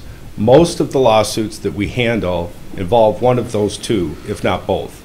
They allege that you're doing something on behalf of the governmental entity because you have personal gain or you have personal animus towards the applicant, or things such as you feel a racial component. I mean, those are conflicts. When you don't look at an applicant the same way as you look at all applicants, you get yourself into trouble. So it's consistency and avoid conflicts of interest.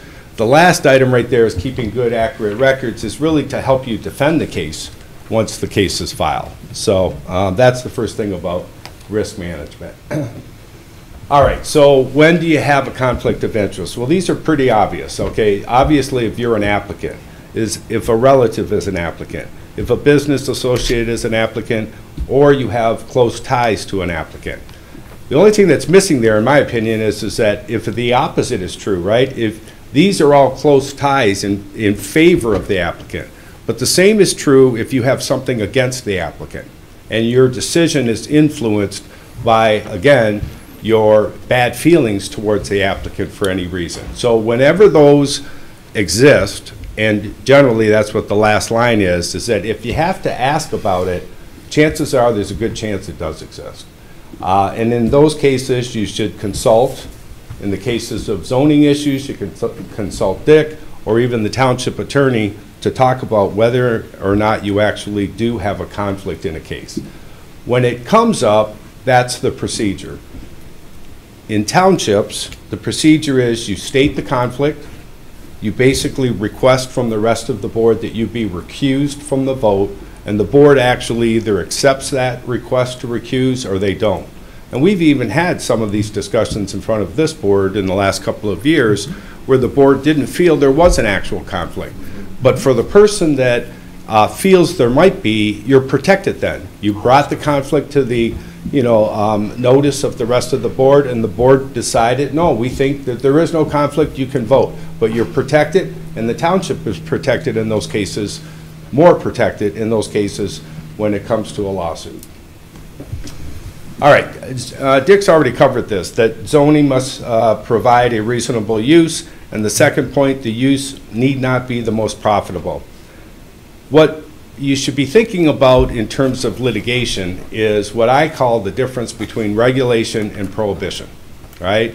Whenever you start talking about a prohibited use, either on a particular piece of property or just generally within the township, a little red flag should go off that, okay, we're completely prohibiting this use, or we have completely prohibited any reasonable use of this property. Whenever that happens, it's a good chance that you might be in violation of the law, which requires all property must have a reasonable use. And Dick's covered that as well. It does not go so far as to say that all applicants must have a profit from their use. It has to be a reasonable economic basis for the use, but it doesn't mean that they have to be profitable. So we can regulate if that's based upon a legitimate government interest. And if that reduces the value of the property, well, so be it, as long as it's based upon a legitimate governmental interest. One thing that I would like to talk about is in the Enabling Act, and this goes to the second point, that all of your decisions must be supported and based upon a review of standards. One of the biggest concepts that came out of the Enabling Act in 2006 or 8, 2006, was that applicants need to be able to, one, find your zoning regulations, so they all have to be in the same spot, so that when they buy property within your community, they know what zoning laws are going to apply to your property. That goes to the standards need to be in that zoning ordinance, so that before there's transactions and purchases of property, applicants and people that are buying property within your community pretty much know what standards are going to be applied. That goes back to the consistency on risk management. That means we have to apply those standards on a consistent basis. If you don't apply those standards, you end up setting up precedents, and now you're kind of loosey-goosey where you can be sued based upon, hey, the previous 5 applicants over the last 10 years got this relief, or this slight variance, if you will. You got to give it to me. And that's another big area of lawsuits that creates problems for us. So those would be the concerns I would have. Always be concerned about when you're prohibiting a use completely, or even any kind of actual use throughout the entire township. That's a big concern. As Dick already pointed out, case law changes this on a regular basis, so we always have to keep on top of it. And in fact, even the statutes that are in favor of the case law. Oops. Oh, here we go. Oh, it just clicked off that. How'd that happen? That's the end of Yeah, that which slide. one? I can't see it. Is it this one? You ready for the next slides? Is that what you're ready Yes. for? Well, I want to blow it back up. Oh, Somehow Go to it went view. into this right one. here. Go to view. Yeah, there you go. Oh, yeah, there we go. Beautiful, thank you. You're an expert. Yeah, right. All right. Matt just went up to the touch screen there. Right.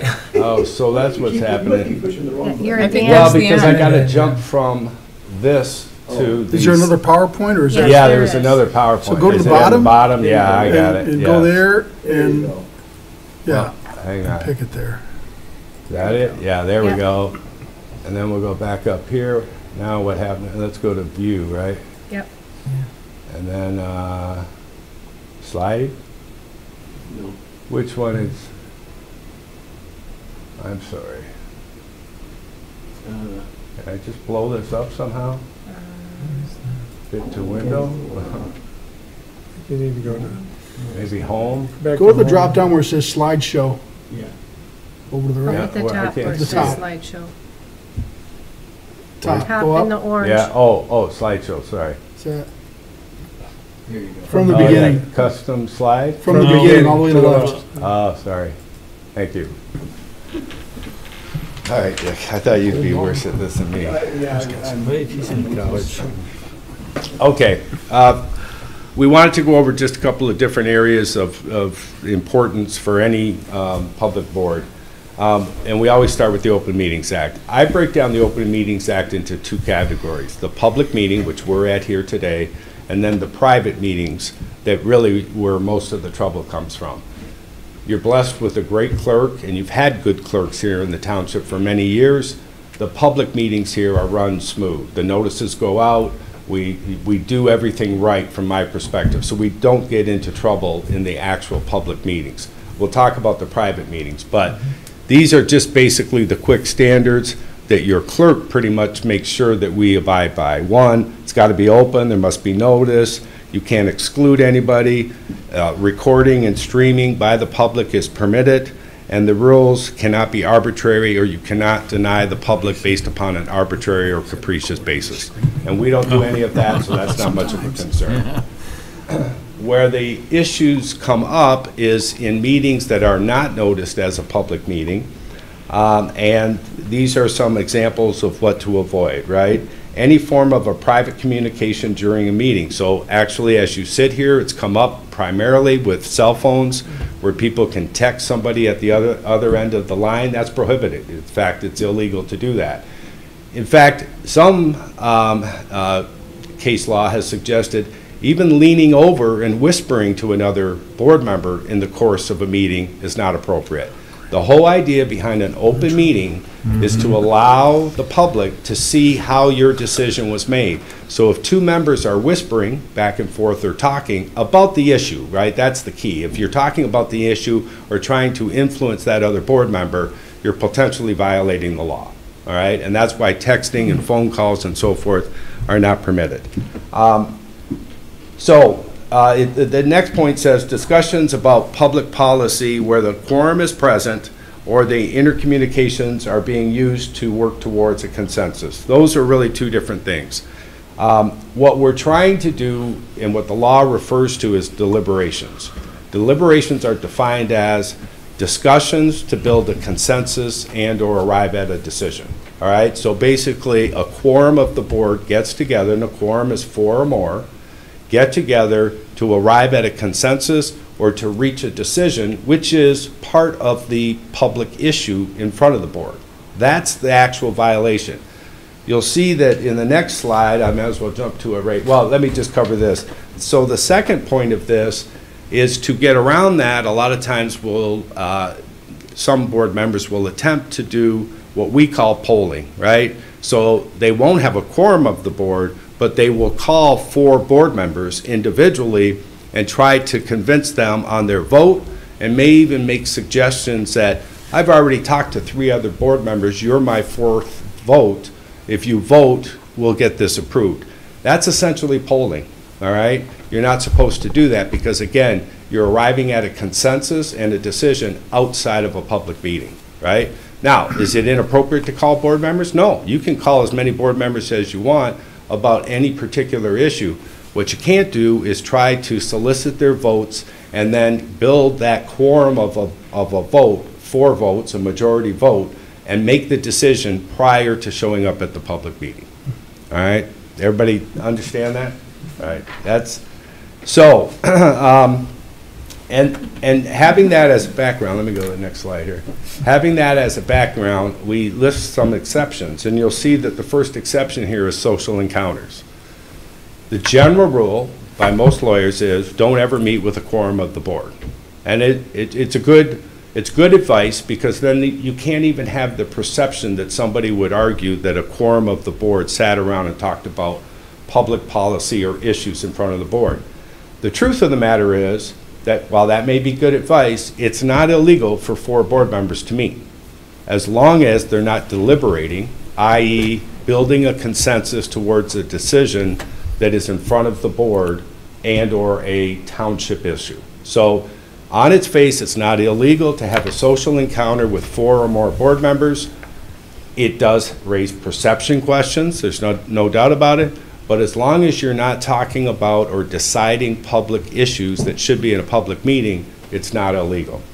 The others are the actual exceptions that are listed in the statute, and I'll go through them pretty quickly. Discipline of a public employee, collective bargaining agreements with your unions, considering the purchase of real estate, and you'll note that it does not include the sale of real estate. So the sale of township property must happen in an open meeting, which is awkward. I've done it many times, but it's awkward because you are telling the public what the price is, what you're willing to accept, and you review those purchases right in a public meeting. But it's been raised many times. The exception only applies to the purchase of property up to the point of a purchase agreement being signed, and it does not include the sale of property. Consulting with an attorney regarding pending litigation. So it has to be pending, lawsuit has to be filed, and you can go into closed session to discuss that litigation. Reviewing applications of a public employee when requested to be confidential. And then the final is kind of a catch-all, where it says consider material exempt from discussion or disclosure by state and federal statute. That's actually where the most used exception to the Open Meetings Act falls, which is legal opinions. Nowhere in the Open Meetings Act does it say that you can meet for the discussion of legal opinions. It's actually under this subcategory, which is materials exempt. And based upon that, through Attorney General opinions and case law, it's been clearly identified that discussing a legal opinion is appropriate in closed session. There's a couple of others that are exemptions, not important, i.e., for example, scheduling a meeting is exempt. So all of you can discuss, hey, outside of a public meeting, should we have our meeting on May 8th or should we have it on May 4th? That's actually exempt, but not real important to discuss. Okay, we wanted to also then go into ethics. I think this first slide's pretty obvious. When a public feels that there's a lack of trust or confidence in their government, and really it's in the decisions of their government, a lot of times it arises from this, that there's a financial benefiting from the position. There are special favors gained by being on a township board, or there's secrecy in the decision. That goes to the Open Meetings Act. If the public doesn't feel as if you're actually deciding this, and in a lot of cases, it really shows itself. If 4 or 5, a majority of the board knows what they're going to do in a meeting, on some issues, there won't be any discussion. They'll be very quickly, okay, boom, done. And if it's supposed to be, if it is a controversial issue, it's almost obvious to the public that this was decided in advance. So a lot of times you can see that by the way a board acts, and that's why they try to make sure that you don't do that. The final one is, obviously, if there's a feeling of favoritism or bias, the public is also going to be concerned about those. Most of this are examples of personal gain, and that's obviously when you can get into trouble. But when you use the resources of the township for your personal gain, when you accept gifts in return for favors. Another area where sometimes, and I know this township has taken a very strong ethics policy with regard to gifts, completely appropriate. Gifts in and of themselves are not, quote, illegal, unless they are in return for a favor, whatever that favor may be. That's what the law says. So, but a township board can adopt a policy and expect all elected officials to abide by that policy more stringent than what the law actually calls for. And of course, you should not use your position for personal gain or financial gain. And another one is the last one there, which is you should not be using the information that you gain from being on a township board for your own personal gain. It's almost like insider trading on the stock exchange. So you learn as a result of being on the township board that a certain property is going to be coming for sale, or you know that in the works is a development that will lead to higher values in property of the neighboring property. You shouldn't be running out and buying that property. You've used that internal information for your own personal gain. That's another area of concern. Sure. The big, yes? An interesting example of gifts is, especially around Christmas time, we have a number of vendors that send in baskets of fruits and candies, and I have taxpayers that come in and give boxes of chocolate at the treasurer's office or gift cards. Happens everywhere, right? And those things are always taken and put in the conference room for all the employees to share. And I mean, we don't throw them away, but we don't take them and say, well, this one's for me and I'm going home. Right. And, adopting policies like that try to minimize any allegation or perception of a conflict. They're immaterial in value as well. Yes, right. So. What the law says is that it's okay to take gifts. There's actually a limit in the statutes that I think we've provided in the materials. But the key to that is it's in return for a favor. Now the problem is that you can get yourself into trouble in a lawsuit trying to figure out whether or not you did get a favor or not, right?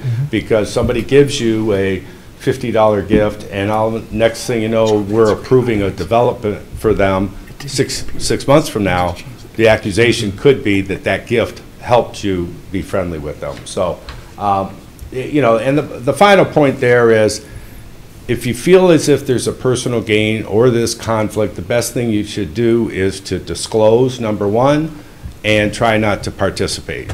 And that's not only as it relates to votes, but it also relates to any official action that you're doing on behalf of the township, right? So it's not always just about a board vote, but if you're processing an application or whatever the decision-making that you might be making, if you're doing it at the same time that some of the other things that have happened in the top of that list, you have a personal gain in, you might receive some kind of benefit in return, you should disclose, and to the extent you can, not participate. So this was, these are actually 4 statutes that specifically deal with conflicts for public employees. We've included them in your actual, the packet that we gave, so you can read them in detail. I won't go into them all in detail, but in certain cases, and let's just go through them real quick. The first statute talks about the standards of conduct for public officials. It basically specifically sets out in state law that you should avoid conflicts, and that should include, and then we list here specifically what's in the statute, and I'll get to what the penalties of these statutes are, and that's why you should be familiar with them. 1, divulging confidential information to unauthorized people. So that's pretty broad. There's a lot of things that are confidential, but first and foremost, matters that are discussed in closed session for whatever reason, if allowed on the Open Meetings Act, are confidential and cannot be disclosed to unauthorized persons. So it's very important, and you'll see later that it's actually a criminal act to do that. That's number 1. The second one is more of you should never be talking on behalf of the entire township. When you're talking about an action that is within the authority of the board, you should not be representing, hey, the township will do that, or the township will approve that, or the township we'll enter into that contract. If you know that it's a board decision, you should always preface it by, I may support it, but it's ultimately going to be a board decision.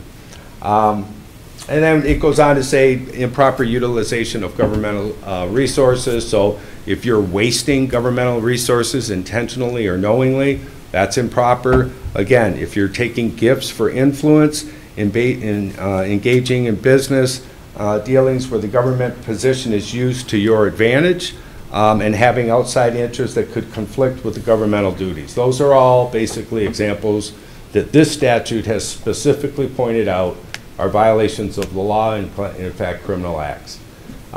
This goes on to, this gets a little bit more into the detail. I won't spend a whole lot of time on, but there are exceptions. In the cases where you have these conflicts, let's say your company is in front of the board for approval of a contract with the township, and it's your company. You actually can vote on those if it's necessary to create a quorum. The law provides for that. 2, you're exempt if you're a part-time employee of the township, and I will tell you it's been litigated. Township trustees are considered part-time employees. And 3, that but in no event, it all requires prompt disclosure. So as a township trustee, if your company wants to cut the grass out in the park, you can bring it in front of the board. If it lacks a quorum, you can actually vote upon it. But 1, you have to disclose it. And then below are the further exceptions to that. It must be, there must be a notice requirement. In this case, the statute talks about a 7-day notice requirement. The contract has to be less than $250, and there has to be an affidavit submitted by the township board member of the basis of the conflict and why you were voting in this circumstance. The one thing I would point out about this that's not clear on the slide is it not only involves contracts, but it involves the purchase of property. And I have had board members who ultimately will buy property from a township. And so when that happens, we have to be aware of this statute and we have to follow those requirements. And as you'll see on the next slide, those requirements at the bottom require a 7-day notice in advance of the meeting, the disclosure by the board member, and they cannot participate in the actual vote. So that's the most important thing at the bottom of the slide. If you're buying property from the township, if you're entering into this contract, 1, you probably should contact the township attorney in those cases so that we can follow the specifics of this statute. But I'm just making you aware of the fact that when that happens, there is a statute that actually specifies what you're required to do. In this case, 7 days notice. You can't participate in the vote, and you have to do that affidavit that documents the interest. Trustee Brown? Yeah, sure. So that, can you go back? Yeah, sure. That said a public servant. Are employees considered public servants? Mm-hmm. Servants, yeah. Yeah. Yeah. So when we're selling assets and putting them on eBay, mm-hmm. does a disclosure need to be made if they're the high bidder? Yeah, no, in those circumstances, these are public servants in the sense that they control decision-making of the board. If a township trustee or board member were purchasing property, that statute probably So applies. even if somebody bids on something on eBay, Right. they should probably disclose to the board ahead of time that they plan on being one of the bidders, and That would be good advice, it's yes. likely not, I mean, employees have bought stuff on eBay over the years. Yes, They yeah. were the high bidders, so. Right, yeah. And the disclosure is important and should be done, in my opinion. In this, under those circumstances, when it's an open bid process for an employee, I don't believe this statute would apply to it. Got it, But thank you. for elected officials, Better safe than sorry. yeah, I think it would apply to elected officials. Okay, thank you. Now, remember, there is a limit of $250 too, exempt. Yeah. There's an exemption. Yes. Who's the disclosure to go to, the 7 days in advance? The supervisor, the entire board? Yeah, the way that I have done this, and the statute actually says this, is that there's a disclosure made to the clerk so that there's a specific notice with the agenda item. So let's say, for example, we're awarding a contract or a property interest. In the packet, there would be a disclosure of the board member that they intend to buy this property or put a bid in or offer the contract, that they are not going to vote, and then they state their specific conflict, if you will. So that's how we've done it in the past. Because I've had board members purchase property, and that's how we do it. The key to it is the 7 days notice.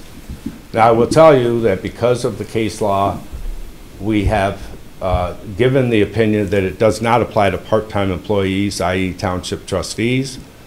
But it's always been my advice, better safe than sorry, and go through that process rather than be involved. So. I have a question on that one. Yeah, sure. My question would be, hypothetically, let's say one of us was the trustee looking to get something. By the time you publish the notice, can somebody else buy it from under you? And then doesn't it go back to, it violates the other thing you talked about, that special treatment. Like you didn't get treated the same because you had to wait 7 days. Right. It's Do you true. understand what I'm saying? Yeah. But Not that I'm looking to buy anything. Yeah, no, I know. It's a good Clarifying, question. The truth of the matter is the statute is the statute, and you may be. Now, generally speaking, most of these happen, most of the contracts that we enter into with third-party vendors are RFPs and/or the sale of property, again, has to happen in an open meeting, right? But the fact of the matter is that if you have to abide by the 7-day notice in advance of the awarding of the contract by the board, you may be excluded because you can't abide by that 7-day notice. I think it'd be pretty rare. The problem, I'll just tell you, because I've been through this a couple of times. The biggest problem that you have in this is that when you put up property for sale, right, it has to be in an open meeting. However, it's generally speaking, this board is probably has available to them confidential information with regard to the sale of that property. So when the property first goes up for sale, you may have no interest in that property. And then it sits on the market for 6 months or a year, and the township board agrees to reduce the price. Now a board member is now interested in the property. We got to go back to our previous slide and say, wait a minute, I mean, if you have confidential information or insider information with regard to that property, you shouldn't buy it, because it's conflict. Even if you want to pay the top dollar for it or not, the allegation against you could be that you were privy to confidential information 6 months ago regarding the property, whatever it may be. And my advice in those cases, no matter how much you want the property, you're subjecting yourself and the township to liability when you do that. But if right from the very beginning you disclose it, I have an interest in this, or in a contract being awarded, you follow that statute, it can be done. Okay? All right, so the last statute we're going to talk about is incompatibility of office. This is just generally, if you hold 2 offices, the one thing I want to point out is the first line there. It says be them personal or related to the position. So what I'm saying there is that it's not just the incompatibility of public offices. A lot of times that's what this is referred to, where, you know, you're the township treasurer and you want to also be, you know, the police chief, right, of the same community. You go through this statute to figure out whether or not there's an incompatibility of those two offices, and we'll go through the standard. The other thing I want to point out, though, is that it can be for a personal office that you hold, a private office that you hold as well. You can be incompatible. It's very unlikely, but it's possible. Now, the standards for when that arises are laid out in the statute, and then the next slide we'll talk about the case law. But one office sets and approves the compensation of another office, right? So if you hold two offices and either of those offices oversees your other office in terms of compensation or the duties of that office, that's incompatible. The next one is the office has the power to appoint or remove individuals over another office, which is interesting because we all know we have liaisons, right, on our individual boards, yet this board oversees the appointment and approval of those. That's an exception. If it's in our ordinances and allowed by state law under the Enabling Act, that's how we, quite frankly, get around that. But otherwise, that would represent an incompatibility. If this board had the power to approve a planning commission member, and then we put a planning commission member, that person could potentially be in violation of this ordinance. That's kind of an example, but it's an exception that's been recognized by the courts. One office reviews and the accounts of the other office, same as the compensation. If you have oversight of the other office, then that can be an incompatibility of office. The next slide kind of deals with all of these issues, and if there's an allegation of misconduct in office, you know, what are the remedies? I think all of you on this board, and this applies to other public officials, but all of you on this board recognize that as elected officials, sitting on this board, the only way that you can be removed is by the Attorney General, who then makes a petition to the governor based upon these three things, which is malfeasance, misfeasance, or nonfeasance. We've got a little slide here, a cute little slide that basically tells you the difference from all of them. But it's basically wrongdoing in office, and I would go so far as to say that not many elected officials are ever removed from office, but in the cases that they have been, it's generally based upon the four statutes that we just went through. And most of the time, if not all of the time, there's some kind of personal interest or gain that results as a result of any one of these three things: malfeasance, doing the wrong act; misfeasance, doing a lawful act in a wrong manner, negligence; and nonfeasance, failure to do a duty in office. So those are the categories that are generally form the basis of any kind of a misconduct in office and removal from office. It's a process that some of you may be aware of, the same process to remove the mayor of Detroit. It's the same process that applies to you as elected officials. All right, the consequences of violating any of those statutes, including the Open Meetings Act, we just give you kind of the penalties. The key thing is it's actually a criminal violation to violate any of those acts. So it's not just a slap on the wrist, but it's actually a violation that is a criminal violation. So that's what we have covered. I think we're at the end of that. The FBI doesn't get to you first. Yeah, all right. Well, there's a lot of examples of that, isn't there? Well, careful what you say. Well, I mean, not here. Yeah. About the newspapers. Yeah. Well, I know. So anyway, I was hoping it might be a discussion, or if you have any questions about any of this. Any questions from board I members? do. Yes. Okay. The hardest one for me to wrap my head around is the, I don't know if you'd call it social. I'm going to give you an example. Yes. Brady Lodge. Let's say Derek wants to do something with seniors, whatever. They had that magic bus, whatever. We all want to support them and buy tickets. Yeah. We are in one building.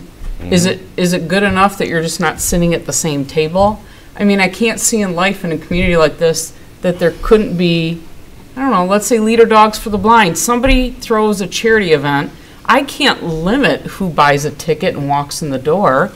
Right. I mean, what do you do? If you see somebody coming, you count them up and somebody leaves. I think some of that is just, are you kidding me? But if you can explain that a little further. Sure. I have a hard time with a couple of those. Yeah, it's not as restrictive as what you're saying.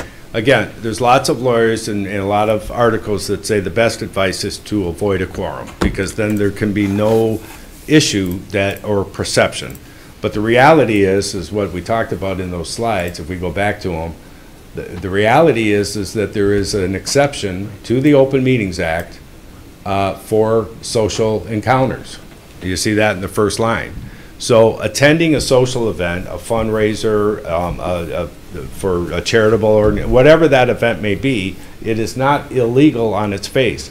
What is illegal on its face is to discuss matters that are considered to be deliberation of a public issue, right? So you can sit at the same table, as long as you don't talk about issues that are in front of the full board. And deliberation even goes further to say, it's not just discuss it, but it is for the purposes of arriving at a decision or a consensus. So it's even finely tuned to that. So, you know, I don't want to give examples, you know, because you never know, the law changes, but going to that kind of an event and there happens to be a quorum or four or more is not on its face illegal. Short answer. Yeah, Sam. Same thing with being here in the building together, right? I mean, we have a quorum in the building at times that we don't, you know, but that doesn't mean we're all sitting. I think the conflict is when you have a quorum of board members having a private conversation, so that no matter what the conversation is, so that there isn't another person that could attest that there wasn't any official dialogue going on. Yeah, well, so if you're at a fundraiser and you're at this table and this table and you're having drinks and you're only talking to each board member one at a time or two at a time, it's a lot different than when you're in a private situation where only your voices are being heard. Yes. Between the quorum, you know, I think that's where it really gets sketchy. Yeah, and no, exactly. And I don't want to minimize the perception problem, right? Because perception is something that has to be proven, right? So the best advice is to not be in a quorum of four, because then you have to defend yourself, because somebody already has identified that a quorum is together. Now you have to go on the offensive and defend yourself that you didn't talk about something that is a violation of Open Meetings Act. That's why the best advice is just avoid it, and you don't have to have that problem. But you're right, being in the same room, being in the same building, not talking about a deliberation of a public matter is not a violation of the Open Meetings Act. And it really becomes something that, you know, you try to avoid the perception, but as long as you're not talking about something that is in front of the board for discussion purposes, you're okay. We have this issue come up a lot with subcommittees, right? There's actually been attempts to extend this, and it can be a violation of the Open Meetings Act even without a quorum, right? So if a subcommittee only of 3 members of the board goes off, but is given the authority to make decisions, and they make decisions that should actually occur in an Open Meetings Act, a violation of the Open Meetings Act can happen with less than a quorum. That's why we stay away from that. For example, if we were in negotiations of a union contract with 3 board members, at no time should those board members be agreeing upon the contract. It's always conditioned upon it's coming back to the board for full approval. And if you had 4 board members in a negotiation of any contract, you are violating the Open Meetings Act, because all 4 of you are together and you're negotiating a matter that's in front of the board for public, for an open meeting. So it gets a little dicey. Subcommittees have been a lot of litigation involving subcommittees. I just wanted clarity, because they had like a little pot lunch thing going on here about a month or so ago, upstairs, remember, in the conference room? Okay. And I was like, hey, how come I didn't get invited? Right. You know, it looked good. Right. And they're like, well, there was the clerk and the treasurer and the supervisor, and you would have made a quorum, so you don't get to come, you know? And I was like, wait a minute. Right. That doesn't seem well, right. Like I said, perception. It's, yeah. Right. Maybe not, but. That's why I want Yeah, Paul. clarity. I'm sorry. Oh, I'm sorry. Sure. This is Threshold round, sure. If it makes you feel better, I know of no occasion in the 10 years I've been around where trustees were invited to the luncheon. It really was for the full-time staff, and the 3 full-time electeds were here. So I don't recall ever seeing trustees at those. So Correct. it wasn't you. Okay. And I never went to any of them the 3 years I was a trustee. I didn't know there's they were good- going on, So the I was question, there. I Yeah. guess, is, so it's okay if we invite the trustees next time to share time with employees and something like Christmas party or something, so it's okay then? Yeah, All yeah, right. people have Next Christmas time parties we with should, trustees. I'll make sure everybody gets invited. You know, I don't want to Excellent. open up a can of worms, Right. because the fact of the matter is that the Used best to and be. easiest advice is avoid a quorum. All right. But is it illegal to have a Yeah. Christmas party where all of your trustees are present and possibly sitting at different tables? It's not illegal to do that. All right. Okay, so then, Yeah. maybe you already answered the question, but I want to put it up there. If a political party have a fundraiser, we're talking about fundraiser or charity, so now we're talking about political party, and we Uh-huh. invite us because some of the members of the board identify with some party. We know, we don't have to talk about the parties. And we go to this event and donate money because, are we okay donating money, the full-time? Yeah. We're yeah, okay. yeah. So we can To go a political fundraiser. party or candidate? We can be the 4 people in one of the fundraisers Okay, as well? there's 2 questions. One, Right. donate money. You can donate money. You Yeah. have freedom of speech rights, just like any other resident. Okay. Political speech is protected. Having 4 or more members at the fundraiser is not in and of itself illegal. Okay. What's illegal about the act is the deliberations that I talked about, which is discussions arriving at a consensus or decision involving a public issue. Okay. I'm not going to comment on perception, right? And Right. when we talked about risk management and trying to avoid litigation, I can only tell you that when 4 members are together and it appears that they're talking or handing, township documents around while they talk, and somebody snaps a picture about that, that puts you on the defensive for risk management. Now, it's your word against somebody else's that you may have been discussing, public matters. And that Sure. is the problem, and that's why the easiest advice is to say avoid quorums. Sure. Okay, so for what I understand, it's very clear. I mean, that's why probably in the Christmas party, just the 3 full-time officials can be there, and we cannot have another person because perception. That's I get it. that's a So, reasonable rule. This perception. And the truth, the truth is that the trustees are part-time. So I just gave you the example of how you benefit from being part-time, right? In the statute, you're Right. exempt, so you don't get to go to the lunch. You're just going to the lunch. Sounds like if you're in a crowd, it's different. If you're in a crowd of people. Yeah, well, okay, that's perception-wise. The true focus is discussing a matter Right. that should be in a public meeting. But the perception That's the sometimes, law breaker I is there. understand, but the perception is important, I guess, to all of us. He has no legal opinion on that. Yeah, Right. all right. Good? Any other questions? Thank you. All right. Good, Yeah, thank you. thank you. All right. Do we want to talk to you guys at the next item? Oh, all right. We have an- Hey, why was the Chick-fil-A cow on that one screenshot? I think Dick helped with these slides. No, all He was right. hungry while he put it together. Is that Dan back in grade school? Always. All right, so That's certainly me. so what is next? Adjourn, Just as an aside on one thing. Request to adopt A the- very unfortunate thing happened in a community. I won't name that community. We're in number 2. The members of In the number board 3 says request to adopt texting one another the during the board of meeting, trustees code of ethics. making derogatory comments about people in the audience. And the local newspaper foiled this stuff. These are all Wow. devices given to them, or they were emailing. Delete. All came out in the newspaper. That's not good. When it was really bad was during Zoom. So you could do things without actually being at a dais, and that's when a lot of those cases of FOIAs came up. Okay. That's, That's our next action. it's back to Jose. We do have a couple action items. We have 2 action items. Yeah. Okay. We're just Alright. waiting for you guys to finish. We're done. Yes. We're done. All right. We're still talking.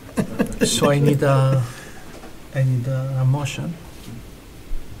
I'll make a motion to receive and file the Township Board of Trustees Ethics Guide and PowerPoint in satisfaction of the board review requirements set forth in Rule 29 of the Code of Ethics of the Special Rules of Procedure for Board of Trustees. Okay. I'll second. Okay. Motion have made and second by Christina Lamatu. All those in favor? Aye. Any opposed? Right. We have one more. So, do you want me to just handle the last one? So Yeah. you actually have adopted a standard of procedures, which doesn't require but suggests that the board should, after a general election or the addition of new members, and we have 2 new members, the board should review the ethics, which we did tonight, and also adopt by way of signing on behalf of all the board members, and we have in the packet an actual signature sheet that you've reviewed the Code of Ethics and some basic standards, most of which what we've covered here today, abide by the Open Meetings Act, and not operate in personal, for purposes of personal gain, and some of the other things that we covered here. So there's actually a signature sheet in there in the packet, and that's the next item, is to approve that. Is that correct? Yes. Okay. I So thought- if there's I any thought, questions on that. Yes, Yep. Trustee. I gotta say, I thought the form was already approved, it's just whether we execute it each time or not. We And actually, if we executed it once, though, like if I signed this already before, do I need to sign it each new term or something? well, we did update it. So I don't have it right on me. I've got it right here, Dan. You want it? Is she gonna, you gotta hand those out, Carrie? Well, I have a question about it, and I can then forward it, because the one you provided, it says amended February 1st, 2022. I think that's a typo. Probably should be should say 23. 2023, because it Yes. was adopted March 1st of 16. The Code of Ethics was that Rule 29, but I think we did have an amendment last year, but the amendment to our special rules did not have to deal with the Code of Ethics. That dealt with moving the closed session, our order of business on the Right. agenda. So I just want to make sure that, Yeah, it's kind of, the way it's laid out is a little odd, to be honest with you. You have your standard procedures, and then the Code of Ethics is actually a section within that It should be a standalone, to be honest with you. But for right now, yeah, I agree with you. We should maybe clarify that. okay, well, In I the can statement. amend that, and we can send that out, or we can email it to the board members? Yeah, once we- yeah.